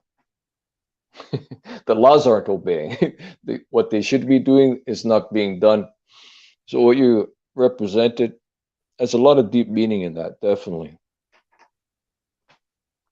And yeah, I've seen that before. I was contemplating on these coal walkers, and apparently somebody was there studying the way they did it and just studying the ways of their tradition. And this person tried to walk on the coals and he didn't even get 5-6 steps, and he had to hop off, and he had third-degree burns on his feet after that. So I don't know how they do that. It is defying the laws. I was thinking maybe they put some kind of clay underneath their feet, stepping in mud. I was trying to figure it out. I'm like, no way they can walk on it that long, even with some type of heat resistant material. So I tried to figure it out, and I'm like, there's just some things that there's nothing behind it. It just is exactly what it is. So there's many instances of people who practice voodoo that are capable of smoking cigarettes backwards. So like with the coal in their lips. And it ends up becoming the story that's being told is because they believe that they at that time are possessed by a spirit that is invincible. And you know, these people believe in like spiritual possession and all this kind of stuff. So that's basically the reason that's given. Yeah. But interesting. Yeah, that is another perspective to take into consideration. We use terms, sing and seesaw, be in the world, but not of the world. You're an immortal form. There's the image of God, and there's the ones that was formed. There's creation and formation language. So there's a human being. There's a being within the human. So some people have the ability, they can consume blood or gold. Some people have the ability to walk over coals. Other people can get in some sort of trance or do some alterating things with the mind and be able to look through the hawk's eye. That's a tough one for some people because they're attached to the vessel, but then never question things like, so then who runs the body when I go to sleep? Who runs my liquids in my bodies when I'm hearing other people? It's not the ego. The ego is just there for the ongoing program so we can speak with each other, play with numbers. And you look through the eyes and you use your senses. But outside of that, that's not who you are. But if you want to continue doing that, then people will play this ideal that I die. Well, who or what is dying? Who and what is alive? When I cut myself, is the healing done outside or inside? So what is life? Because you have an aging process. You're living in ages. The vessel is a mortal thing. It's intelligent, very intelligent. Some people can actually communicate with the vessel. Anyway.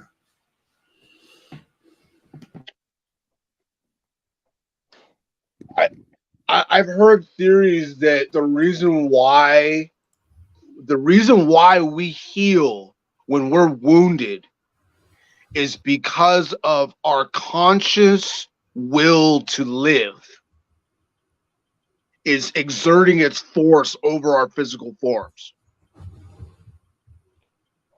And again, I've never practiced voodoo before, but I've read a couple of books. There's Wade Davis wrote The Serpent and the Rainbow, and he talks about different aspects. There's like the animating force of the body, and then there's the spark of life that you know is like our soul. That's like a piece of God that is imbued into the flesh. And they have different ways to different. Again, this is a lot of like sympathetic magic, where you're raised in a culture to believe certain things from a child, the same way that the Australian Aborigines are. So they have like a map of the human form and know how to separate various parts. And in the voodoo religion, if you are an extremely excessively materialistic person, they will separate your conscious will from your body and turn you into a zombie, which is basically they're like, okay, well, if all you care about is material stuff, we're going to turn you into something that is only material stuff, and you're just going to be a zombie and go work on a plantation somewhere. Yeah, that's called marketing.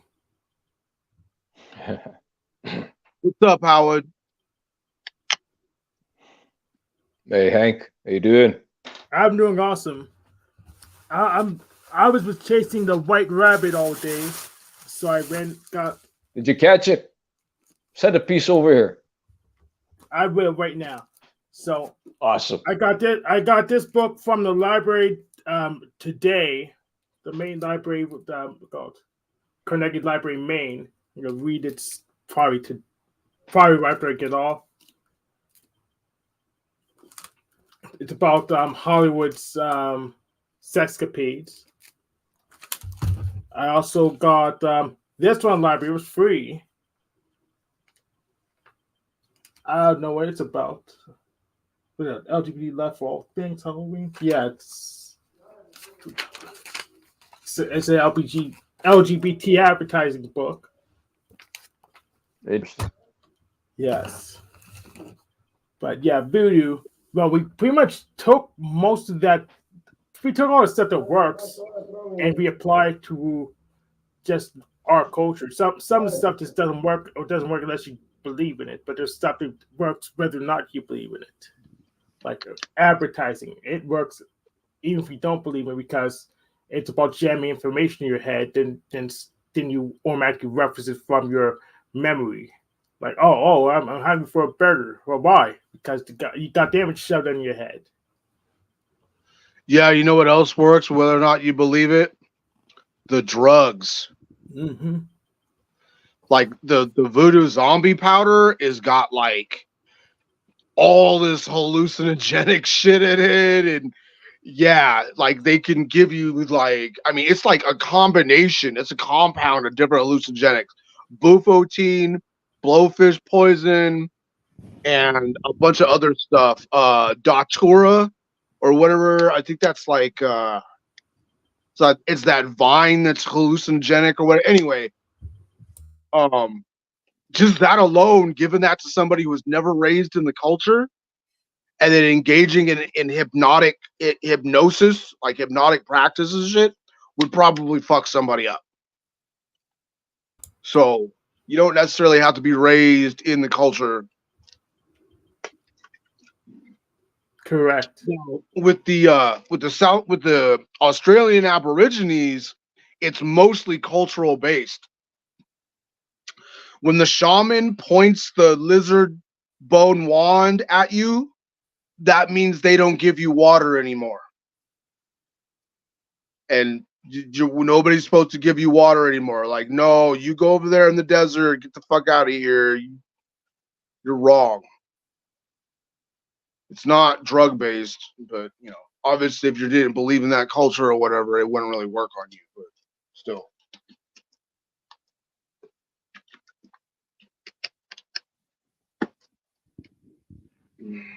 That is fascinating, and there's also the adamantine sort of body of Jesus and his second skin.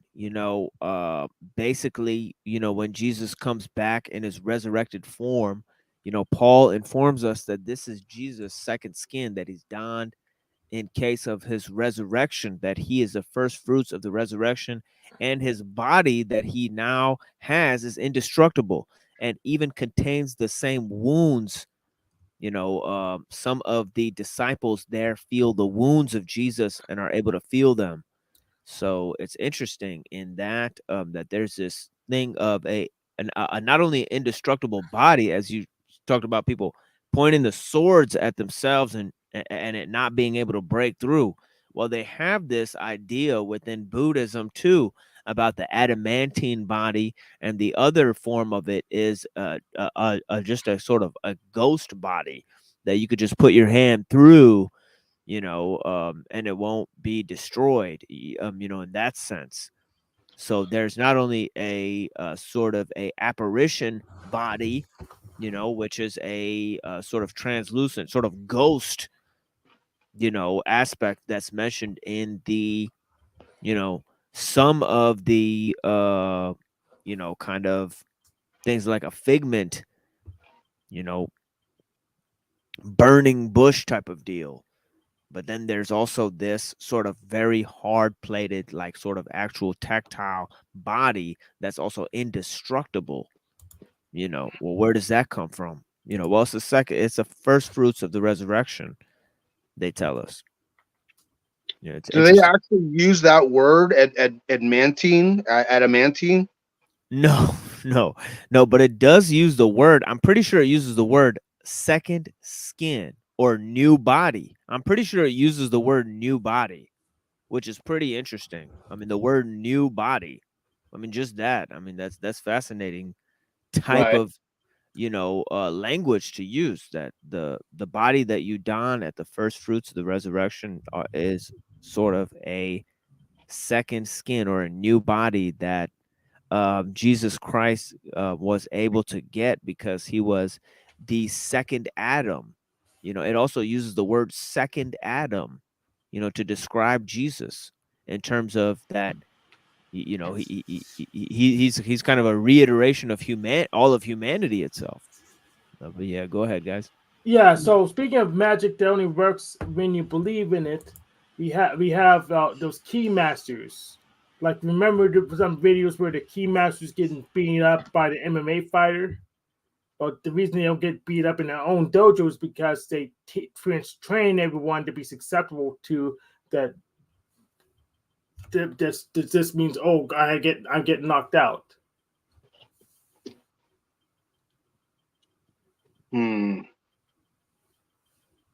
So, but Jesus was talked about not by name, but he was still talked about in Genesis, I believe. They just talked about him like in spirit or something like that. The logos, yeah. Okay. Guys, Jesus is the witness. He's not the logos. He was just a witness. But again, Hank, even when you say it, as you're speaking, you're using what's called alchemy language. That is called black magic. You actually can't see the words that you speak. Well, I wouldn't be able to if I was an Abrahamist, but since I'm not, I can. So when you look at the object and you call it a hand, you describe it. Where do you see the word hand? I could point to this. You're pointing to something you just described. Where do you see dark skin hand? Every word that I'm saying is an experience. Every word I'm saying. But the indoctrination will make you think, well, I'm seeing it as one. So when you see a tree, a sequoia tree in the forest, where do you see any of those words? Ponder it. Go inwards. In my mind, in my local mind. Okay, Yeah. so is the mind or the brain? Two different things going on here. You're making a leap, which is fine, a leap to say I'm using it, but have you investigated and realized how does the mind really work? Hence, meant man. How does it work?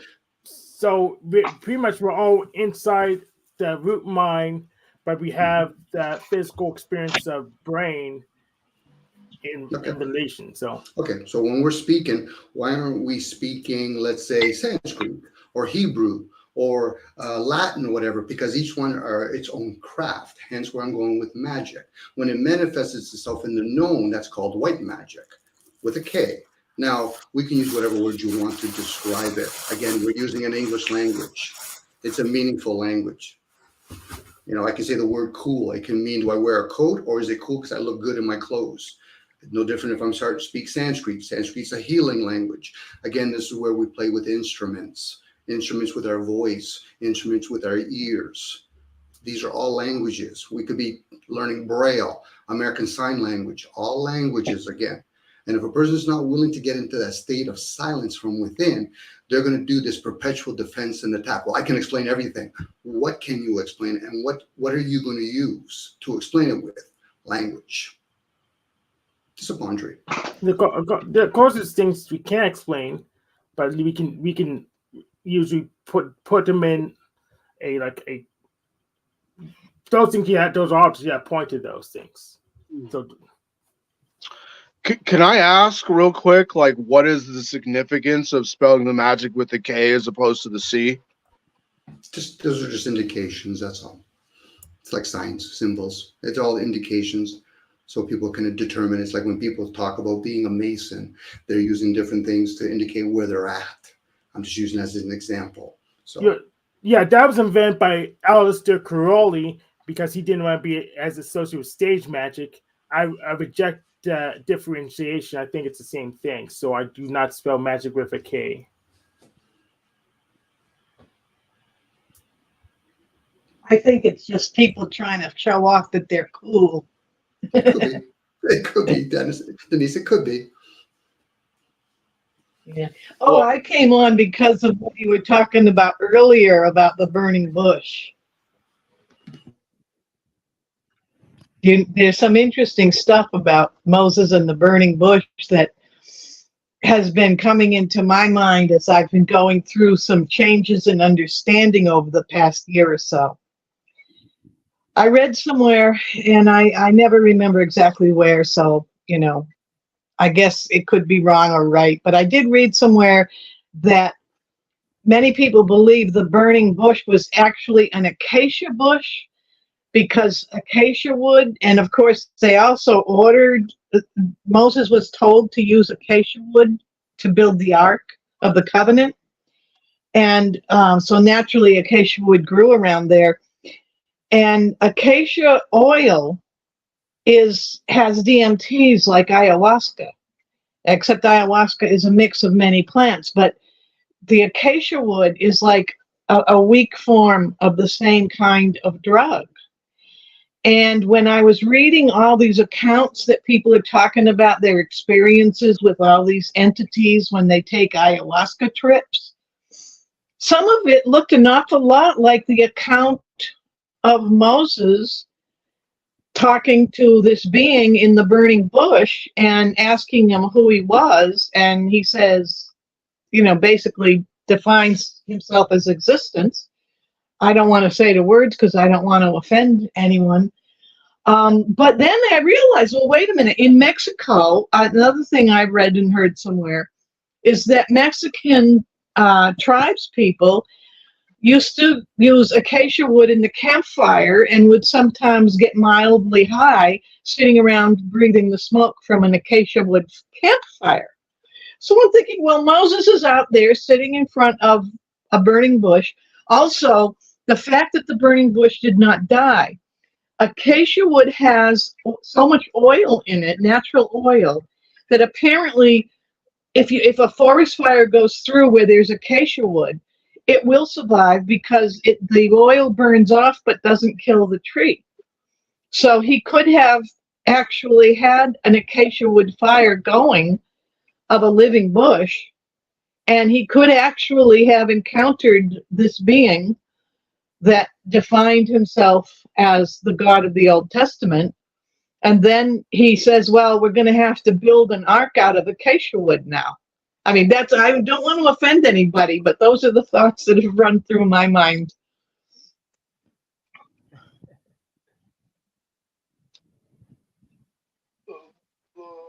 Yeah, it's no more or less offensive than saying that, the mark of Cain was actually white skin. Only if I say it, the fucking liberals will come crawling out of the woodwork trying to claim that I'm Hitler or something, some shit like that. Your theory is a hell of a lot more palatable. Yeah, because we're looking at things through modern eyes, and even the concept of skin color being important, that's an extremely modern idea. It's an invention of the 17 and 1800s, because before that, slavery had no connection to skin color.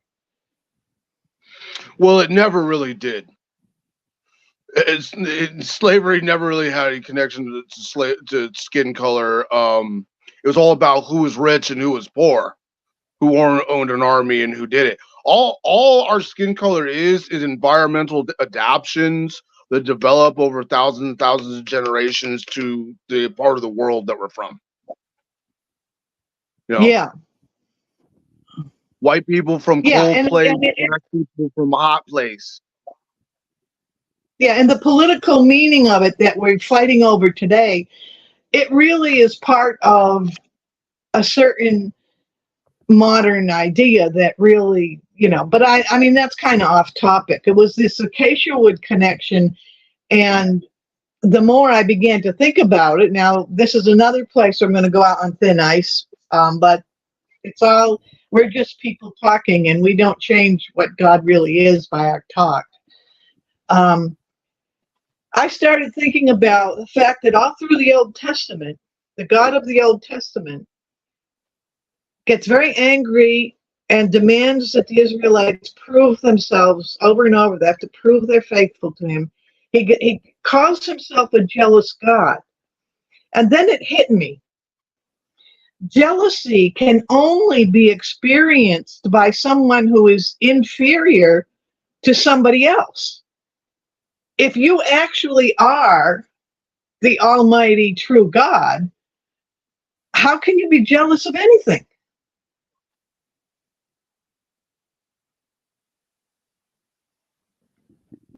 Sorry to be such a buzzkill.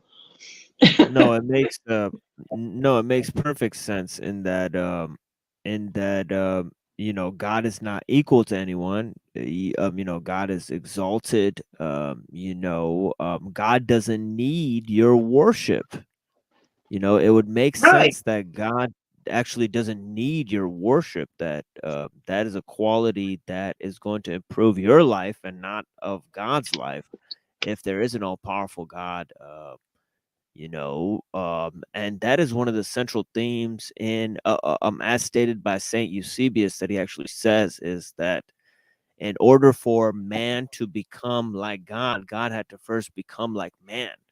And that is one of the central themes in terms of not only Christianity, but I think also in humanist philosophy. I think, you know, in terms of that,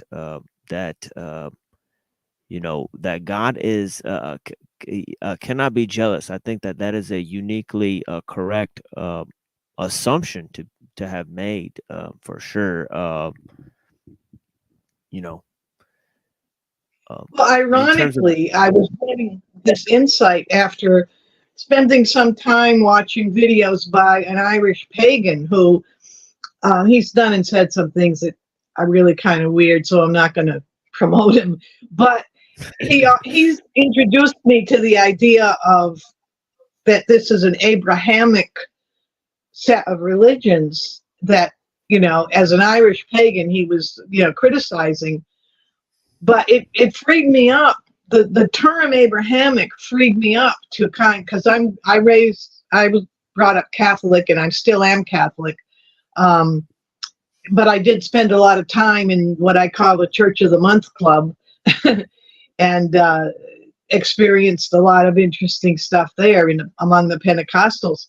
But now it's like I'm looking at it more deeply and realizing that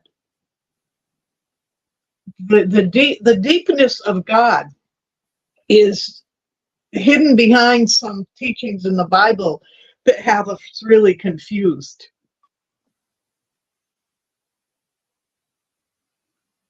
yeah, and I think as you were mentioning before, some of those racial theories like British Israelism, which we are going to discuss.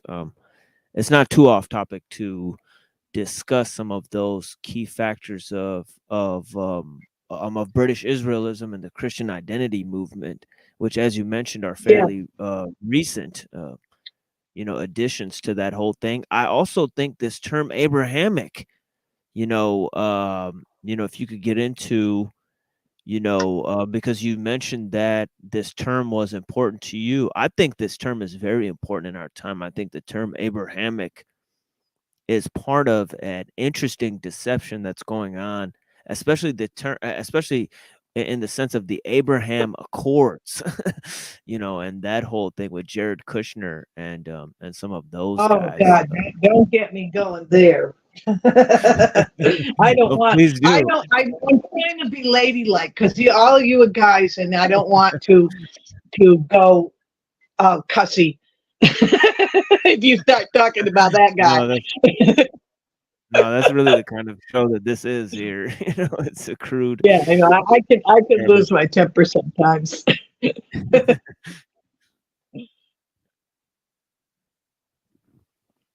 But but the yeah, Abraham the whole Accord, thing, yeah. this is the thing about the term Abrahamic, because I myself come from a very weird place. Okay, I grew up in a old French Catholic parish, and the French of Quebec and Acadia are quite different from other Catholics. And in the Catholics, among the Catholics, you have to look at the different ethnicities. My mother is Irish Catholic.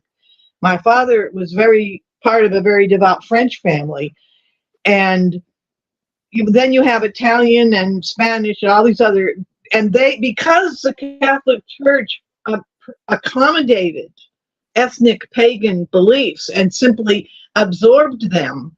And now people want to say, oh, that was dominance. But it wasn't really dominance. It was actually a very healthy thing to do, to take what was best from both worlds and allow the local people to just kind of transform their local female deity into understanding who Mary is, that, you know, she's not really God, but she's very important. And so they just kind of absorbed everything instead of running around being domineering. But as I go through and I'm studying different things and learning more about different things, yeah, that term Abrahamic really allowed me to see the lines a little bit more clearly.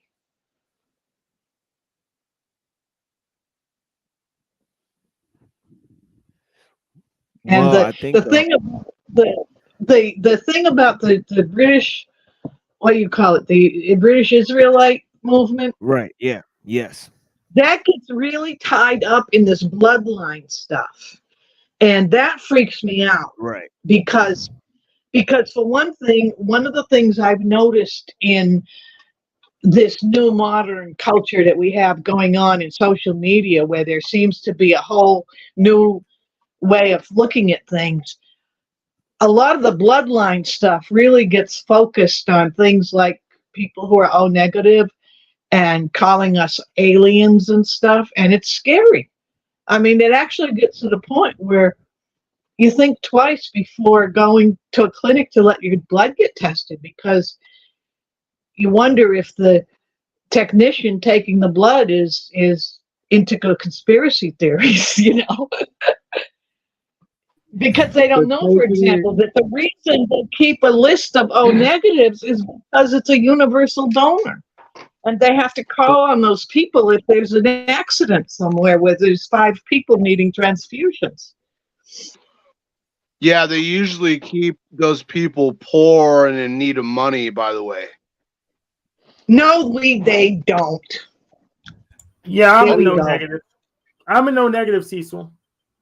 If I'm poor, it's because I made decisions, and, you know, yeah, I grew up in a neighborhood that was poor, maybe, or I made decisions. I mean, there's plenty of times I could have made money, but I screwed up or just chose not to. But the blood type's got nothing to do with anything. You can't even tell by race looking at someone what blood type they are. I mean, you can make an educated guess, but you can't tell. They don't keep people poor. Tell that to the African American community. Are they all negative? No, but they purposely keep the Africans Okay, poor. well, then negative is not the reason they're poor, if they are. I mean, and I know some pretty well-off African Americans here in Texas. There's a solid African American middle class here in Texas. There's not a whole bunch of them. Just saying. Well, it depends on the neighborhood you move in, I guess. Unfortunately, I'm not like trying to point the finger at anybody, but it's, you know. Yeah, it depends on the neighborhood. The brother, the man is always trying to keep a brother down. You know what I'm saying? Oh yeah, I'm not arguing with that, but that's not. If you're poor because the man's keeping you down, it's because the man's keeping you down. It's not because of your blood type. See? Well, the OH negative, not RH, the RH positives. The RH positive negative thing is like whether or not you got monkey genes or some shit, right? There's one gene that's similar to rhesus monkey, so they named it that, and so now everyone thinks it's a monkey gene, but it's really just the fact that they named it that at the time. Yeah. Because we have genes in common with all kinds of animals. I mean, we have genes in common with an earthworm. And we could be carrying an earthworm blood type, and they just haven't found it yet. Well, the people who are RH positive are descended from monkeys, and they actually are like Earth's original population. And the people who are RH negative are not. They're from like other planets that have come here to mine Earth's resources and end up as slaves. Like what planets? There's a bunch of different ones. I mean, let me rephrase that. We're all slaves. It's just some are more important slaves than others. Some of the slaves mine like resources that intergalactic empires need, and the other slaves work at the McDonald's and feed those people, you know, or wash dishes or some shit. Right. May the force be with you. They got various levels over there, harvesting machines. Some harvest blood, some harvest minerals. I mean, it's like, dude, if you were gonna mine a planet, the way Earth is set up is like the perfect model. You know, you've got like it's basically just one mining colony, and you got like breads and circuses and distractions and all politics and all this shit to like keep people distracted. And meanwhile, instead of having your own race come down here in spacesuits, they can just genetically modify the people that were already, or the organisms that were already here, to do the work for them, and never even know what's going on. Yeah, real quick, we need the truther cop up here to explain his views of the Bible. I know he's a serious Christian, you know. Yeah. I'd love to hear his opinions on what the message of the gospel means to him, you know, for sure.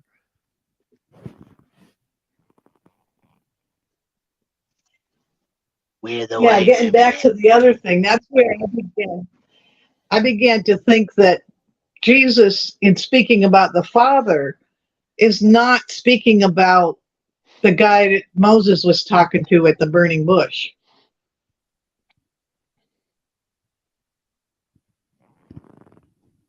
Yeah, was that that makes sense. Yes. Who was the burning bush guy? The burning bush. The one who said his name is what we now call Yahweh. I truly perceive the Means burning I bush. am, which is what it said. The burning bush would have been an interpretation of enlightenment as fire, the refinement. Well, it's the story that if you just take it at face value as a true story of this guy was actually out there as a refugee from having killed somebody in Egypt, and Moses, the prince who had to run for his life after killing that guard over the argument with the, you know, when he saw an Egyptian guard beating a Hebrew slave and killed him, and then he runs off and he finds refuge among the herding people, herding sheep, and there he is sitting there before a campfire, and it's a bush that's burning, and you know, everyone kind of knows the story of how he encounters God. He's told, take off your shoes, you're on holy ground, and he takes off his sandals, and then he's told to go back to Egypt and free his people. And he says, well, who shall I say sent me? And the God of the Old Testament introduces himself as saying, I am who am. That's what he says about himself. Don't think I'm doing any new age crap here, because I'm very sensitive to that. I don't like people saying that they have God within themselves. I mean, we can have a touch of God within ourselves, but he's much bigger than us. But the thing is, there's also an idea that's beginning to make more sense to me, that what Moses actually encountered was a lesser spirit who was later identified as the original creator God, but was really kind of a lesser God. Like and when Jesus came, this is my opinion, is that Jesus kind of tried to redirect people to the original true God and away from the warlike violence of this lesser God.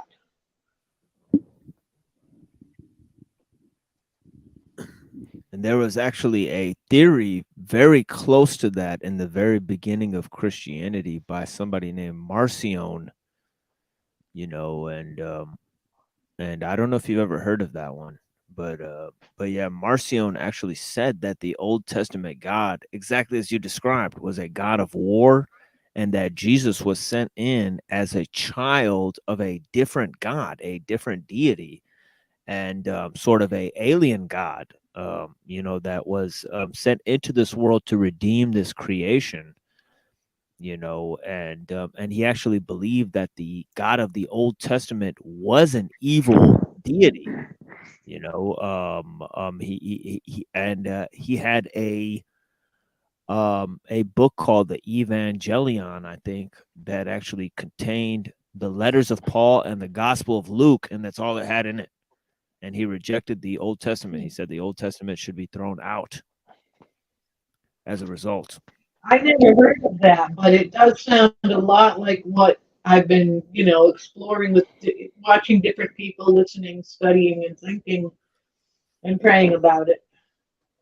Oh yeah, And I think it makes sense. That, Jesus came to redeem and rescue from all of this other stuff that was going on, and it does make sense that maybe, in fact, humanity is the child of this greater God, the original all-creator God, and we got sidetracked with this powerful but lesser God that comes along, and actually came along at a time when the Hebrews did need to be freed from Egypt. So it was kind of like he did his job, but then somehow we turned him into something more than what he should have been.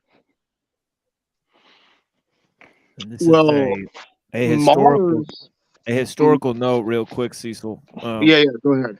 It's Marcion, 85 through 160, was a notorious heretic in the 2nd century. He was described by Polycarp as the firstborn of Satan. But yeah, if you look up Marcion's theory, if you just look up Marcion, and I could probably look up just Marcion, it says Marcion preached that God had sent Jesus Christ. Let me real quick look up and just read this. Marcion preached that God has sent Jesus Christ, who is an entirely new alien God, distinct from the vengeful God, demiurge, who created the world. And he only followed Paul. He didn't follow any of the other teachings. But yeah, go ahead, Cecil. Well, I was just gonna say, like, the God of War is Mars, and I've actually heard a couple of theories that is actually who, like, the Catholics are worshiping, or the Catholics have shrines set up to Mars. But the original reason why, no, we don't. I know where you're getting that, where somebody is getting that, because there's a lot of crazy stuff that people say. That's not part of the Catholic faith at all. I'm not saying it's part of the Catholic faith. I'm saying that there are shrines to Mars in the Vatican. That's absolutely, totally, and completely foreign to anything the Catholic faith teaches. I do know where people are picking that up, though. There is something that was done recently that traditional Catholics object to, but it goes back to the Roman shrine to Mars of ancient Rome, pagan Rome. And that was the opening of the doors on the Temple of Mars during a time of war. Well, there is a ceremony in a Catholic church that has recently been revived by the Novus Ordo that us traditionalists don't, there's like really, that's just an internal Catholic fight, I guess. But they did, this Pope Francis fellow, who isn't really a pope, he revived this custom of opening the doors to the cathedral. And supposedly when you go through on a certain day, when a certain ceremony is going on, somehow, I don't know what's supposed to happen, angels sing and you're transported or some stupid stuff. It's a new thing that Novus Ordo is doing, and people now are talking about it in the conspiracy circles because they're confusing it with that. But this guy, Francis, calls himself the Pope, but he's a confusing individual, and I'm offending a lot of my fellow Catholics. I'm a traditionalist, so yeah. Am I the only one that's hearing feedback? That's not for her source? really. We're getting Mars transmissions. Yeah, I get feedback and break. Yeah, your broadcast is having some difficulties there. Yeah, but I got a little bit of what yes, but we basically got most of what you said there. But at the end there was a little interference there but you were talking about how the Pope is fake. Definitely, totally fake. This Pope Francis, yeah. See, he was put in the throne while Pope Benedict was still alive. And if you go into the prophecies of the Bishop Malachi, that's really interesting stuff. I can't remember exactly when that bishop lived. He was like sometime before the Middle Ages, a long time ago. And he wrote out a list of all of the next group of popes from that time on until last pope. And it's really freaky because every pope since then, he wrote like there was going to be something about each pope that would identify him. Everyone has lived up to that. And the last one, he doesn't give a number. He numbered 102 popes, but he doesn't put number 103. Instead, he puts Peter of Rome after the last pope. And Peter of Rome is not Francis. It's not anybody that's been here yet. But Pope Benedict, who was still alive when they put Francis in because Pope Benedict was not cooperating with the satanic forces, Pope Benedict was the thing about number 102, which is Pope Benedict, was he was supposed to have something to do with an olive. And there was nothing in Benedict's name or family or anything that had anything to do with olives. So everyone said, oh, this proves the prophecies are wrong, so we're okay. But then somebody pointed out, olive was the symbol of the Benedictine order out of which Pope Benedict was ordained, to the symbol of the olive. And he does live up to being number 102. And the figure Peter, the reason he doesn't have a number is he doesn't come in the same way the other popes did. But he's most certainly not Francis.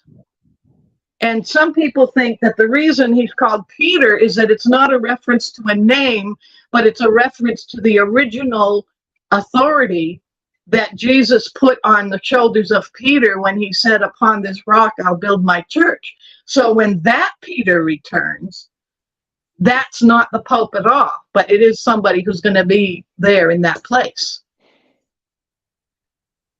But that's just a weird prophecy, and might be it's not doctrine.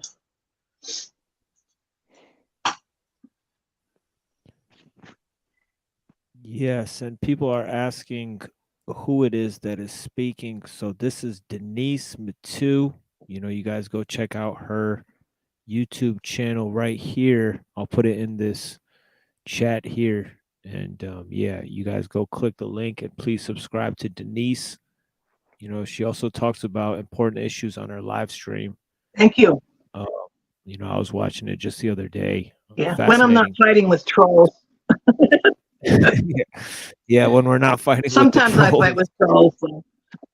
Yeah, You me mean too. They're still around. I'm trolls? sorry, but they get my inner Irish up. And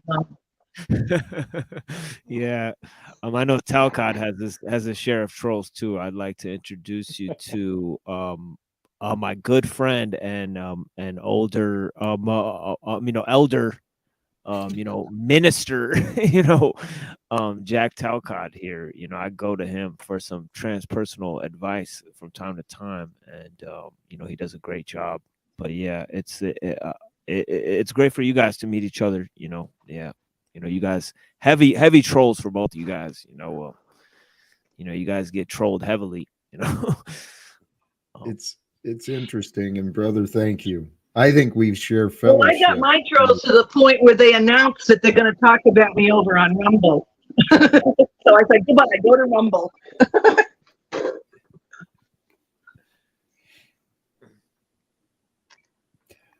One thing I'm lazy. I just stay in YouTube.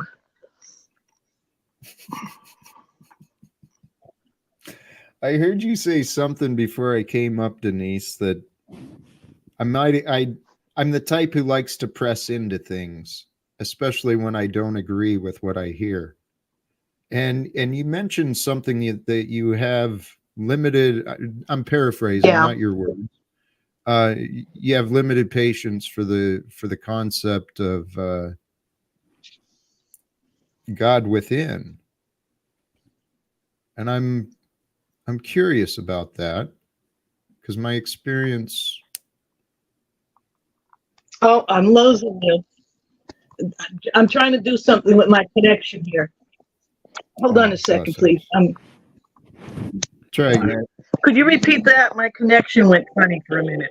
Yeah, no worries. Go ahead and repeat the question, Brother Talcott. Thank you. I'm sorry. Could you come again? My connection went off.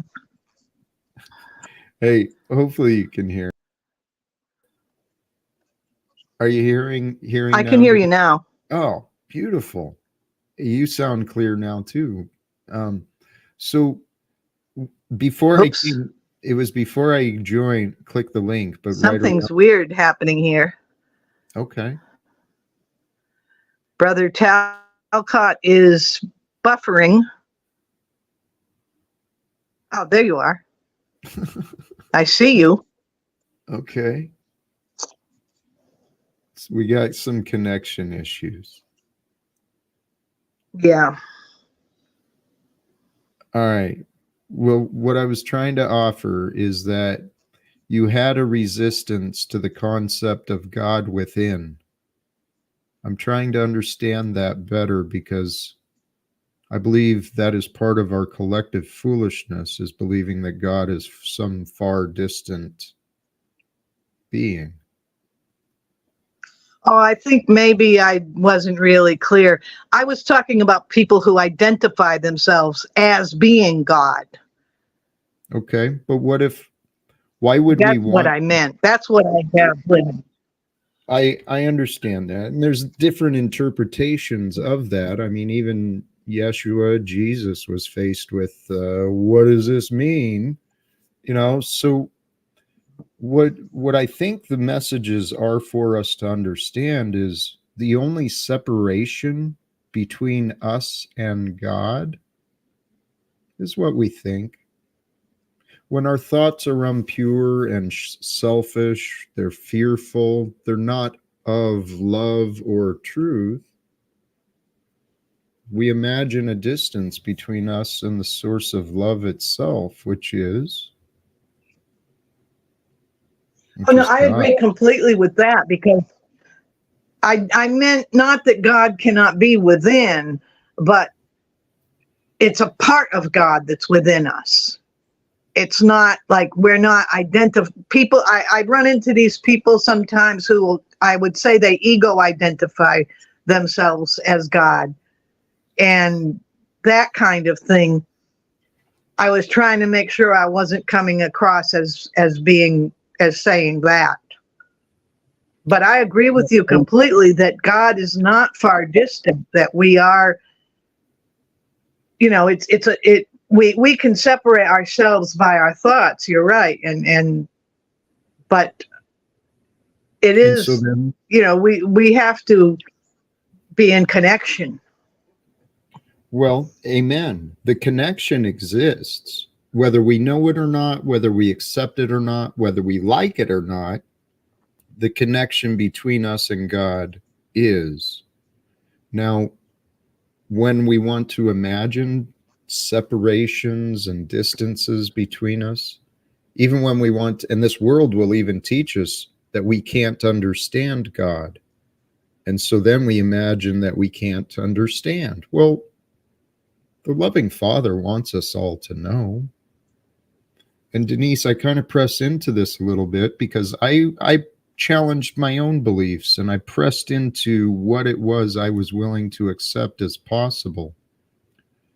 And, you know, I've come to the conclusion that there is no thing absent of God, no thing that we could ever know or experience that would be absent of our God. I'm of the belief that the only thing that exists is God in many different forms and energies and vibrations and perceives. Can that make sense, Denise, or is that too much? Yeah, it does. It does. I think that, for example, earlier when I was kind of separating the God of the Old Testament from what we might call the supreme being God, really it's looking at God shows different faces at different to us collectively, depending on the times we're in, and also to us individually, depending on our own, are we comfortable with the times we live in, or are we fighting, or are we fearful, and we see a different face of God. I mean, fearful people see a judgmental God. And it's not that he's different, but they're looking at him through fearful eyes. Yes, that's what many of our churches and our religions have taught. They've taught people, and there's words to support everything in the Bible. I mean, it's a beautiful piece of literature, collection of literature. But you said something I wanted to come back to, and I'm sorry, but I didn't mean to take this over. TM Machine Lies, thank you, brother. And Denise, thank you. I appreciate these conversations. Well, thank you too. I'm glad to have met you. You as well. There's a question in the chat about solipsism. And admittedly, even with, there's all these definitions, and I don't remember what solipsism means. Solipsism means you think you're the root mind, you control everything. Precisely, yeah. That might be the objection that Denise has. I didn't quite hear it. I'll say again. Solipsism is when you think you're the root mind and you control everything. I think basically the belief that without you, reality would not exist. You're the sole source of reality. Gotcha. And that might be where Oh no, I don't believe that at all. No, but is that kind of in line of the objection that you were feeling? I don't think I believe anything like that. Okay, I understood that. I was trying to get clarity in your... Well, I think that's what people who identify themselves... No, I think maybe that identifies what I was objecting to when I tried to clarify that people who identify, they identify themselves as God, as opposed to acknowledging God within, which is different. And I suppose that I don't know exactly what solipsism means. I've seen the word before, but if that's what it means, that you believe you are the source of everything, that to me, that would be a mistake. Yes, I agree. Let me ask this, if you don't. I'm not a solipsist. Is there any logic that you can say proves that you shouldn't take that approach? Oh, like, yeah. dude, if you're dead, who cares? Yeah, really.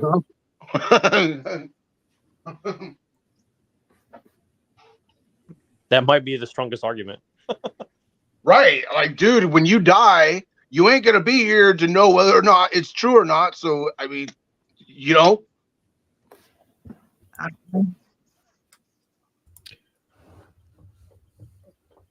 Hey, what Cecil's saying there, somewhat that's where I've come to my own conclusions is I don't know what's going to happen after we live.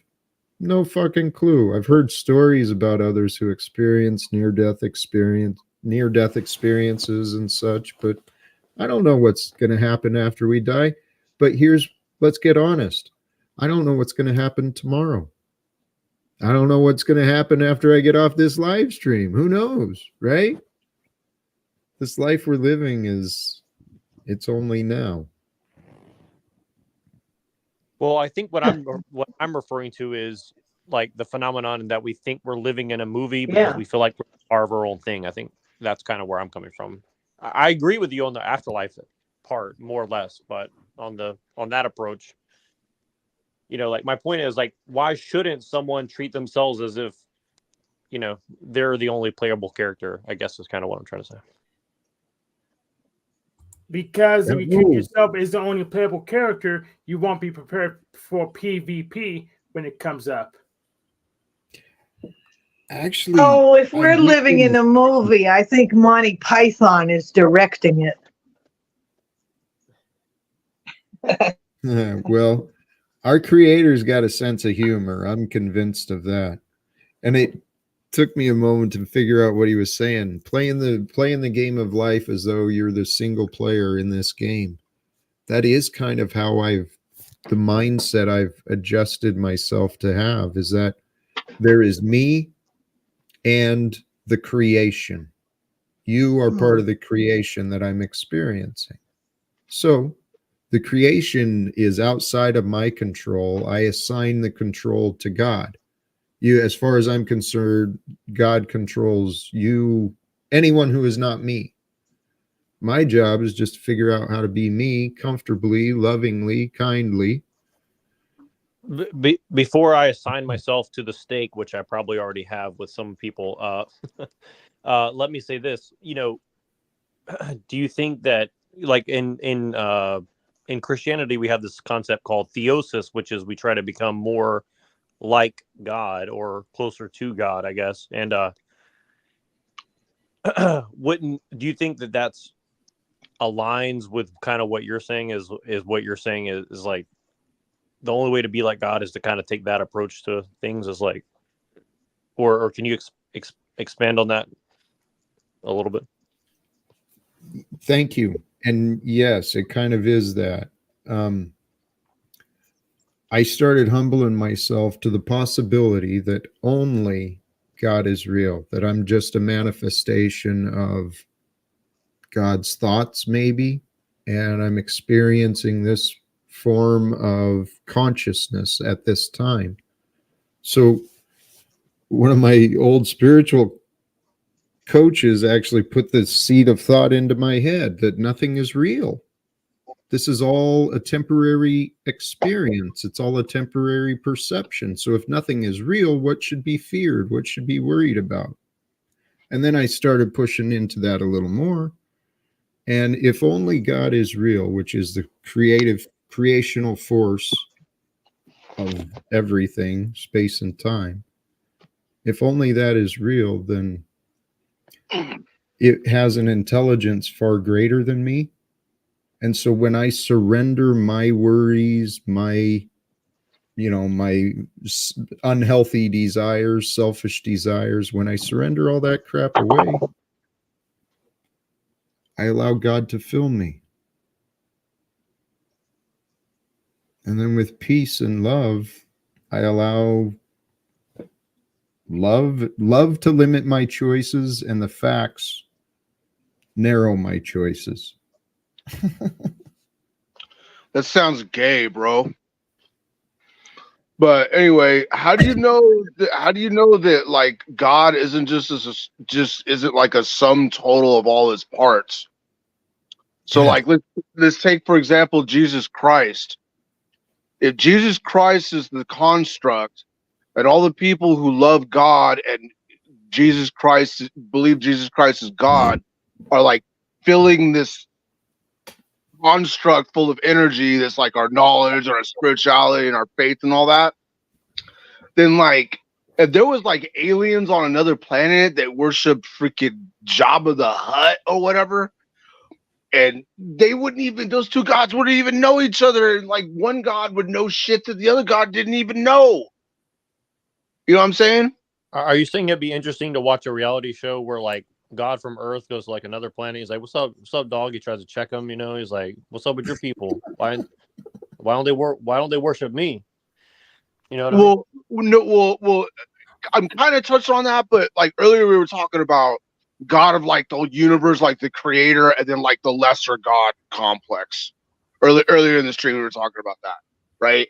And it's like, for all we know, this God that you're talking about, JC, could just be the sum total psychic and intellectual energy of all the people that worship him.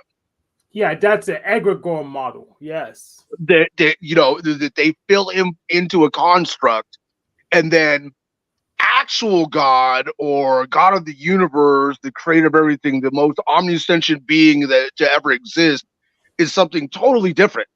Yeah. Well, from what I understand, I've heard that there were at some point in history, and I wish I could cite a source. Maybe I'm full of shit, but there were some cultures that actually believe in the egregore model more or less, where if you believe in it, it manifests. And I think even within Judaism, there is some sort of concept of this as well. And please, correct me if I'm wrong, but actually I edited a video recently and I edited in some footage about Jews talking.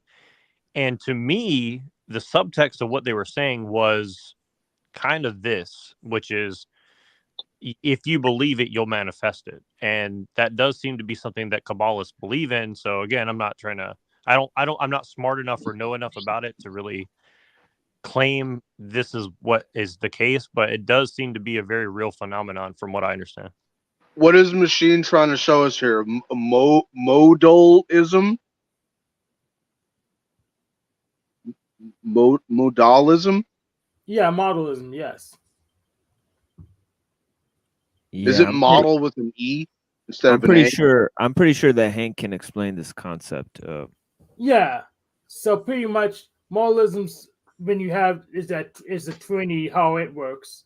So you have God the Father, which we really can't understand because they're too powerful. We have the Holy Spirit is like a piece that we can interface with. Then we have the prophets such as Jesus and Muhammad, who we can also interface with, and you can just see and touch them as people. But it's all part of the same. Okay, I'm going to do a schizo thing really quick. In the Matrix, they have the one, then they have Trinity, and then they have the modal. Does anybody have any idea what they're trying to say about this topic with that? Because it seems obviously related, and also the fact that they made Morpheus. I don't know which one it's supposed to be, but the orchestrator of whatever that was. So I'm just curious if anybody has any thoughts on that.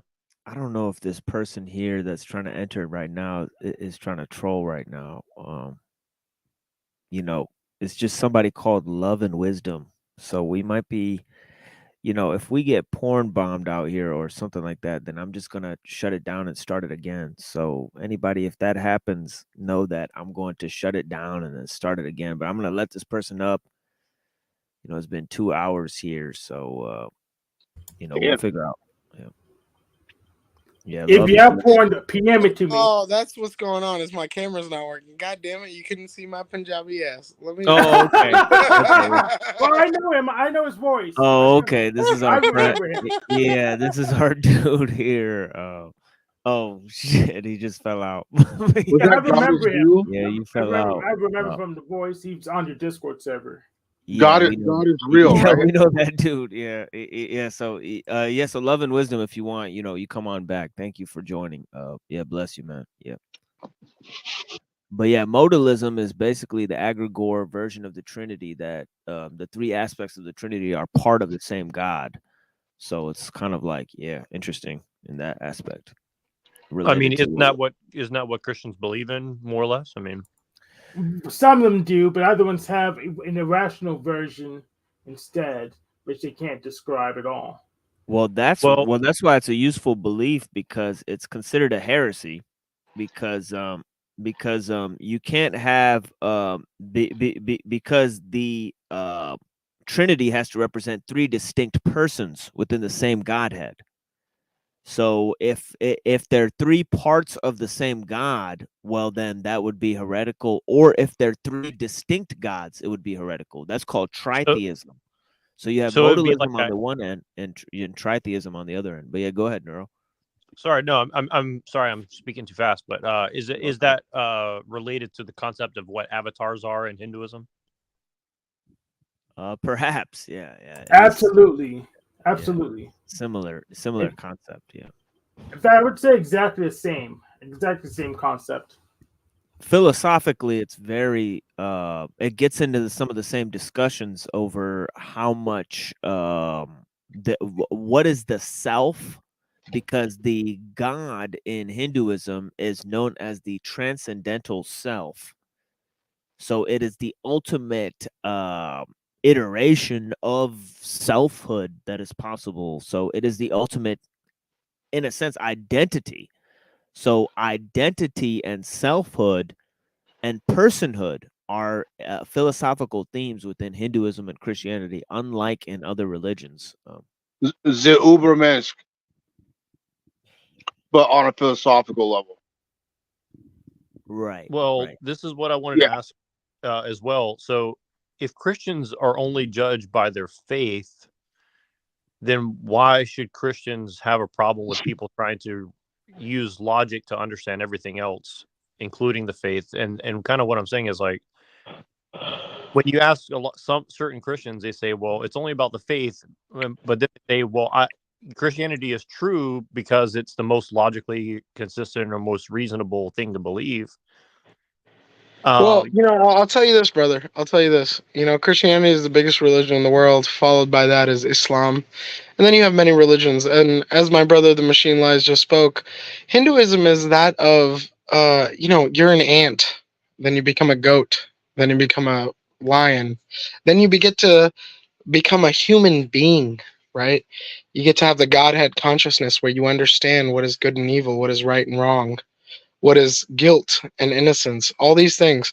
So they believe that ultimately there's a ranking structure to life. And once you get to this pinnacle of life, what we are experiencing now, this is your opportunity to achieve ultimate goodness.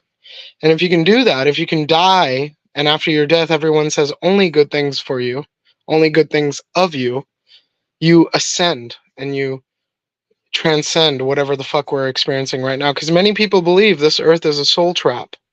It is a planet. Sorry to interrupt you, but that sounds like a popularity contest here on No, Earth. I'll tell you this right now, brother. The reality of it is religions are failed because they have been corrupted by man. And Neurojack, I remember you from Sovereign Souls panel. You're a great guy. You're very smart. I respect you, brother.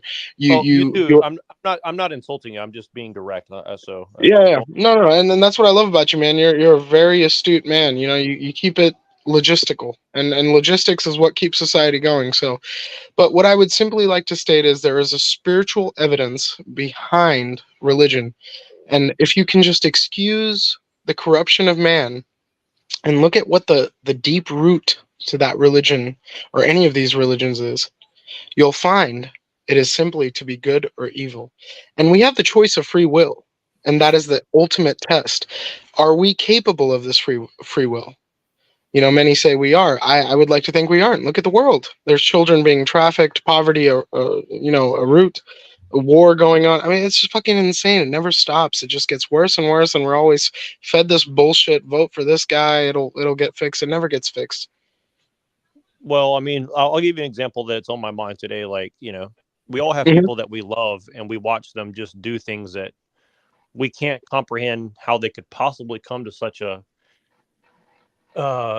conclusion or decision. And it starts to feel as if perhaps free will has been compromised in this person. So then we say, well, should we judge them? And this is where I think a lot of Christians get stuck on, how do we discern what we do in relation to these people, and how do we say, should we quote unquote judge them or not? You get what I'm saying? And I'm just trying to throw a practical example. You know what I Yeah. mean? Like, No, I just get makes it. decisions. How do you judge that? You know? I think the ultimate reality is this, man. And it kills me to say this, it really does, to all of my spiritual brethren. The greatest conversations I have are with atheists because they just want to keep it straight with me. And I find that so ironic that atheists are willing to just keep it straight and then they'll give credence to what I'm trying to talk about, as opposed to somebody who's just honed into what their church says or their temple or their mosque, you know? So I'm not going to say, I'll tell you this. This is the example I like to use, and it's really the devil's advocate example here. This is the lawyer's excuse. I would rather be wrong about God not being real and after death not experiencing anything, as opposed to being right. Or no, I fucked that up completely. I'm sorry. I need sleep. What I'm trying to say is I would rather be right about God being real so that if I ever died and I had to run into such entities or an authoritative body representing such an entity, I would rather be right in my life so that if that entity is real, and call me selfish for this, I am not judged after my death. But if I'm wrong, hoping that this entity is not real and onto my death, I find out it is and I will be punished for it for my life. That's a scary thought. So call me a coward, call me selfish, but I choose to live in a way where if I can share what I have and still survive to the next day, I will continue to do so, even if I fall behind the people that are succeeding because they don't believe in what I believe. Yes. So I actually have the opposite experience with atheists. I've actually known to talk to because I personally subscribe to the egregore model, and whenever I present it to them, if I can keep them honest, they just agree with me all the way. By the way, they like to play peekaboo and say, "Prove it to me, prove it to me," and I don't go ahead and show them a picture. And say, "No, now I don't see the picture anymore." They're like talking to, for me, it's like talking to flat earthers. You could show them. Dude, that's right in front of them. Don't you come at the flat earthers, bro. Yeah, you can show them. You can show them the test. You can do the demonstration right in front of them, and they'll just make some excuse not to believe in it. Believe in the results. We have extremely competent people who believe in the flat Earth model around. So if they want to come and challenge, especially the Zetetic warrior, if you're out here listening, we might have a potential challenger for you on the flat Earth. Okay, Well, I'll tell you this. Without that man even showing up, let me ask you this question. And I'm not a bias in any way. Sovereign's live right now. I love that man. He's a flat earther. He's so cool to talk to. But I'll tell you this right now. Sovereign Dave. Sovereign Dave, yeah, Sovereign Unchained Mind or something. I think he's live right now because I'm subscribed to him. But I always go to my man Machine Lives when he's live, because he's not live as much as everybody else because he's on some other shit. So when I catch my man live, I'm trying to join, But what I'm trying to say is this: why is it that the most advanced scientific astronomical agency, which we know as NASA, hired through Operation Paperclip. And by the way, guys, you can look up everything I'm saying. Hired through Operation Paperclip, Nazis, which half went to Russians and half came to us. Many say the better came to us. Werner von Braun, the director of our moon landing, all this stuff. I would ask you this, my friend. Why is it that we haven't lost the telemetry data for the iPhone, for the car, for the freaking ventilation system in a natural gas heating home? But we've lost the telemetry data for the greatest achievement of mankind. As someone who's a student, as someone who's passionate for the truth, I find that intriguing. You have NASA employees speaking to that. So please, guys, debunk me. Hey, we lost telemetry data when? Can I jump in here on this? I know this brother. I know this brother too, Dave. Yeah, but go ahead, brother Talcott. Hey, not so much to disprove or to argue one way or the other, but this is why I'm so passionate about the goal that I'm pursuing. Imagine this world if secrets were not kept by governments and corporations. Imagine if the technologies and stuff were not hidden behind paywalls of protection from patents and attorneys. A new world is waiting for us to discover, and we can actually just discover what is true about this world we are living in. Brother, I'm loving these I'll tell you conversations. this, brother.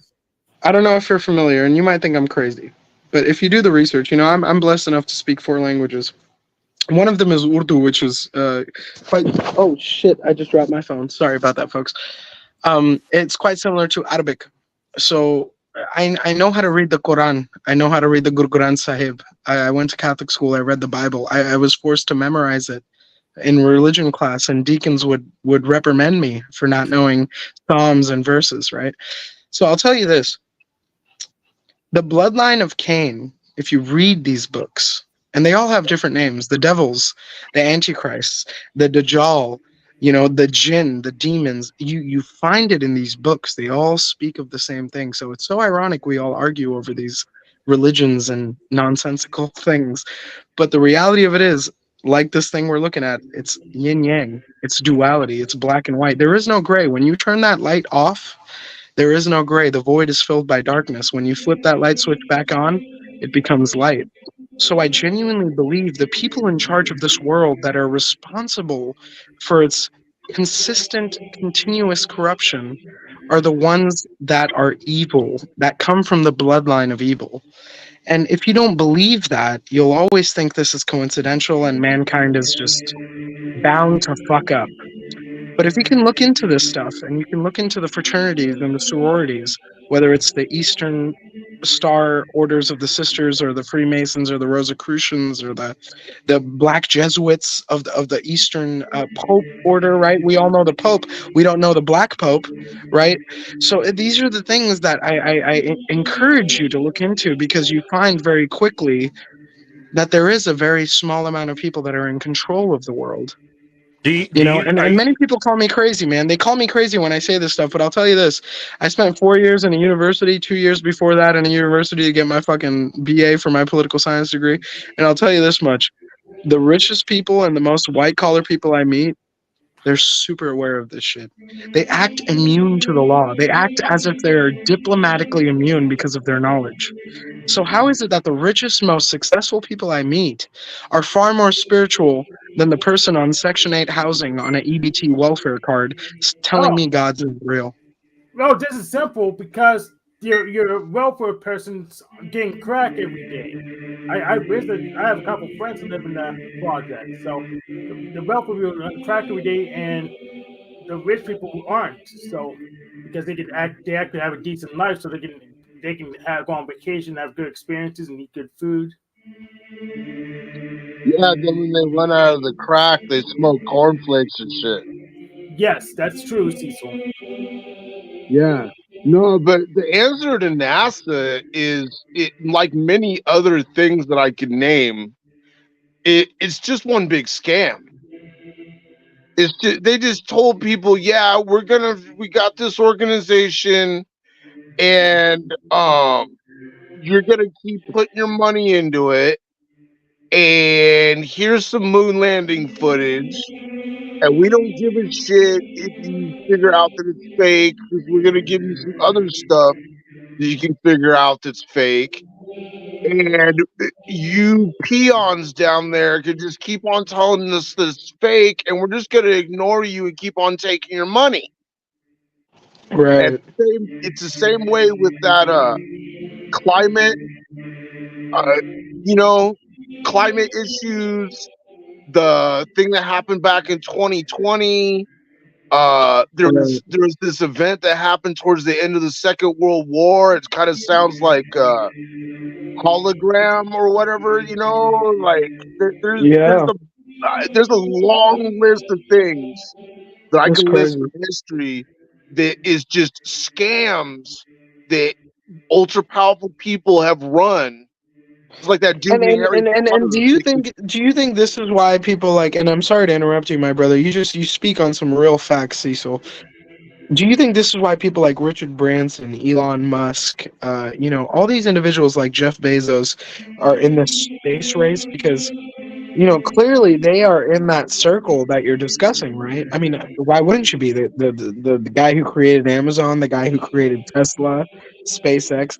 These guys are the ones that are telling us we're going to get to Mars. We're going to get to Minor space. You want to pay to go to space? Minor correction. Elon Musk did not invent Tesla. He bought it. Yeah, I'm sure there's technicalities I'll be wrong about while ranting here. But what I'm simply trying to say is Elon Musk invented PayPal with his cousin or brother at the age of 17, and now he is the man that he is. Right, but the point I'm trying to explain to you is his mother was a model in South Africa. She was worth millions of dollars, right? So what I'm saying is Bill Gates' mother. See, I grew up in New York City, but then my family moved to Bellevue, Washington. I went to the University of Washington. I went to school in the state of Washington, and what I learned growing up in the most prestigious part of Washington was that Bill Gates, the founder of Microsoft, at the age of 16, 17, was designing the fucking red-green light system in our cities, right? His parents, his mother in particular, was the founder of IBM.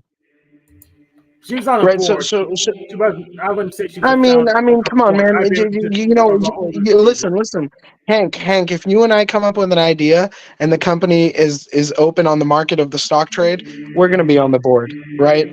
But when you look into IBM and you look into how it was founded, his mother was more in charge than anybody else when it came to funding the properties and the facilities and the hiring and the employment of individuals. IBM was almost designed by his mother. You can look this stuff up. Just to throw it off as she was on the board. I mean, fucking hell, dude. There's so many people on the board of BlackRock and Vanguard. We know these companies. What I'm simply trying to tell you is these boys that have now become gods in our realm had people and bloodlines that were already successful. So us as individuals speaking to each other, trying to present our perceptions, shouldn't we sit back and just think about that? Why isn't Elon Musk on this panel? Why isn't Bill Gates on this panel? You think they give a fuck? No, there's It's a a whole lot. small There's only world. 10 people that be on the panel, so I would. It's a small world. I used to I work wouldn't make at the that University of Washington. Shut up. What? You used to work in Washington? Dude, I lived in Seattle for like 10 years. I used to work at your school, the school that you went to. Yeah. That's crazy. Yeah. Anyway, I think the answer to your question is there is a certain level of like mouthpieces or fall guys or scapegoats or like you're not going to sit here and tell me that Elon Musk actually came up with all that shit. He did not invent all those things. He's like a front man for a bunch of scientists and laboratories that don't want their names attached and are just they're telling like, okay, Elon, you're gonna be our spokesperson. We're gonna say that you invented this shit, and we don't want our names attached in case it comes to light that all the human experimentation on humans and all this shit that we did ever comes to light. You're the one, and then he'll just take the fall. Bill Gates is a perfect example of this. Bill Gates is the bad guy. He's inoculating all these people on the shit. Nothing ever happens to him.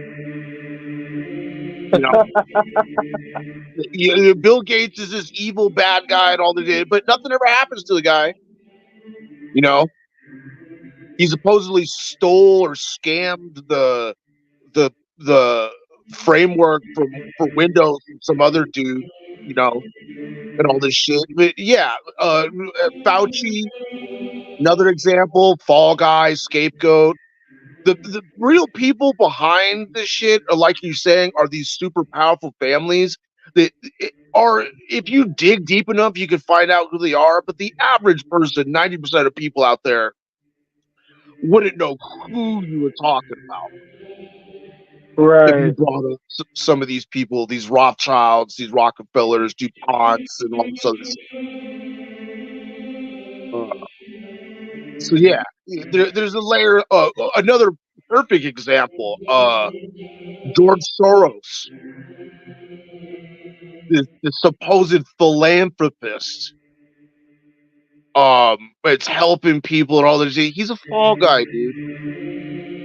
He's a Well, fall what's guy. crazy about Soros is, right, like, there's more than enough evidence to show he's been funding these radical DAs in all these sections of the United States that are just going after people that are just normal people and trying to ruin their lives. And then you have like gang criminals, you have fucking homeless rapists and shit, and they won't even put them in jail for more than 2 days.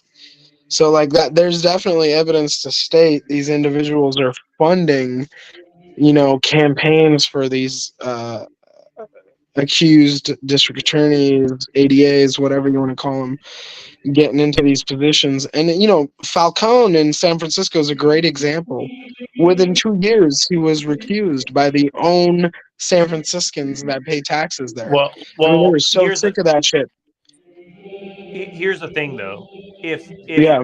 I get what your point is, but here's the thing: if these guys are so bad and everybody is helping and protecting them, then obviously we have to spread the guilt around. For example, this is why I don't like when people say, "Oh, it's all the Jays," because obviously they have very powerful allies, or else they wouldn't be in the position that they're in. For example, right? Yes, they had to put together a whole team. You can't just blame the figurehead, because even if we knock them out, it won't really do that much, because they have 3 or 4 people trained up to just step right into the exact same position. But that never even happens. Like, Soros should be in jail, right? Bill Gates, some of the stuff that's been connected with, like, the Bill Gates Foundation and shit. But Sam Bankman-Fried in jail. He's pretty much Sam Bankman-Fried's gonna go to jail.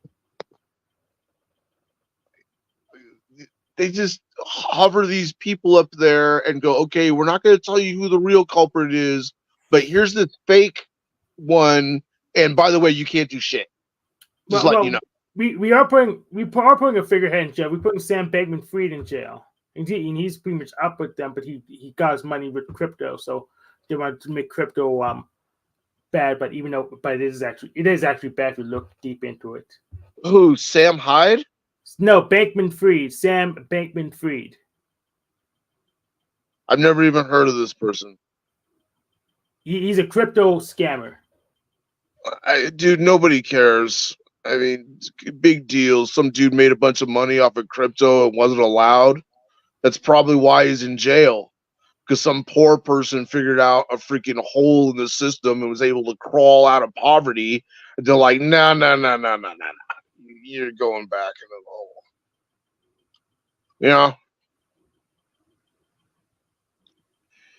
Like, I don't know, man. I just want to wash dishes and maybe play some fucking video games, and maybe someday I'll be able to freaking tie a couple of cool knots or something like that.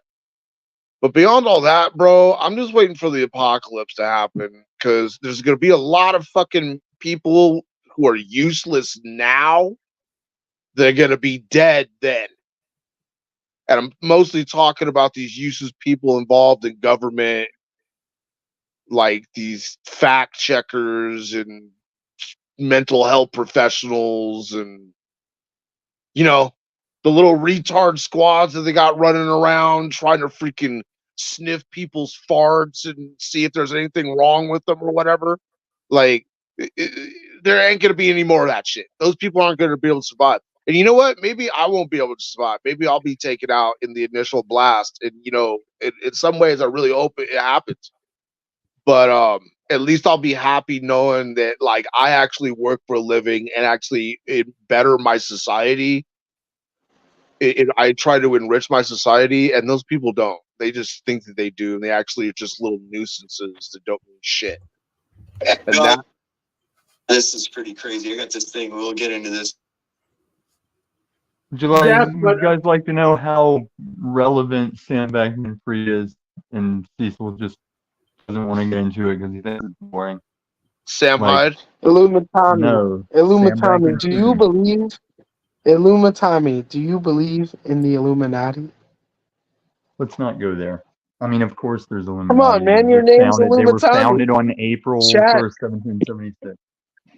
Okay, so Adam Weishaupt, Maybe you're it was going with the May. Bavarian. You're going with the Bavarian. You're going with the Bavarians. Okay, okay. I respect that. I respect I that. like Bavarian Creed. Do you think it could potentially have been going as far back as just the creation of mankind, like Babylon, Sumeria? It's irrelevant. I mean, I think It's irrelevant.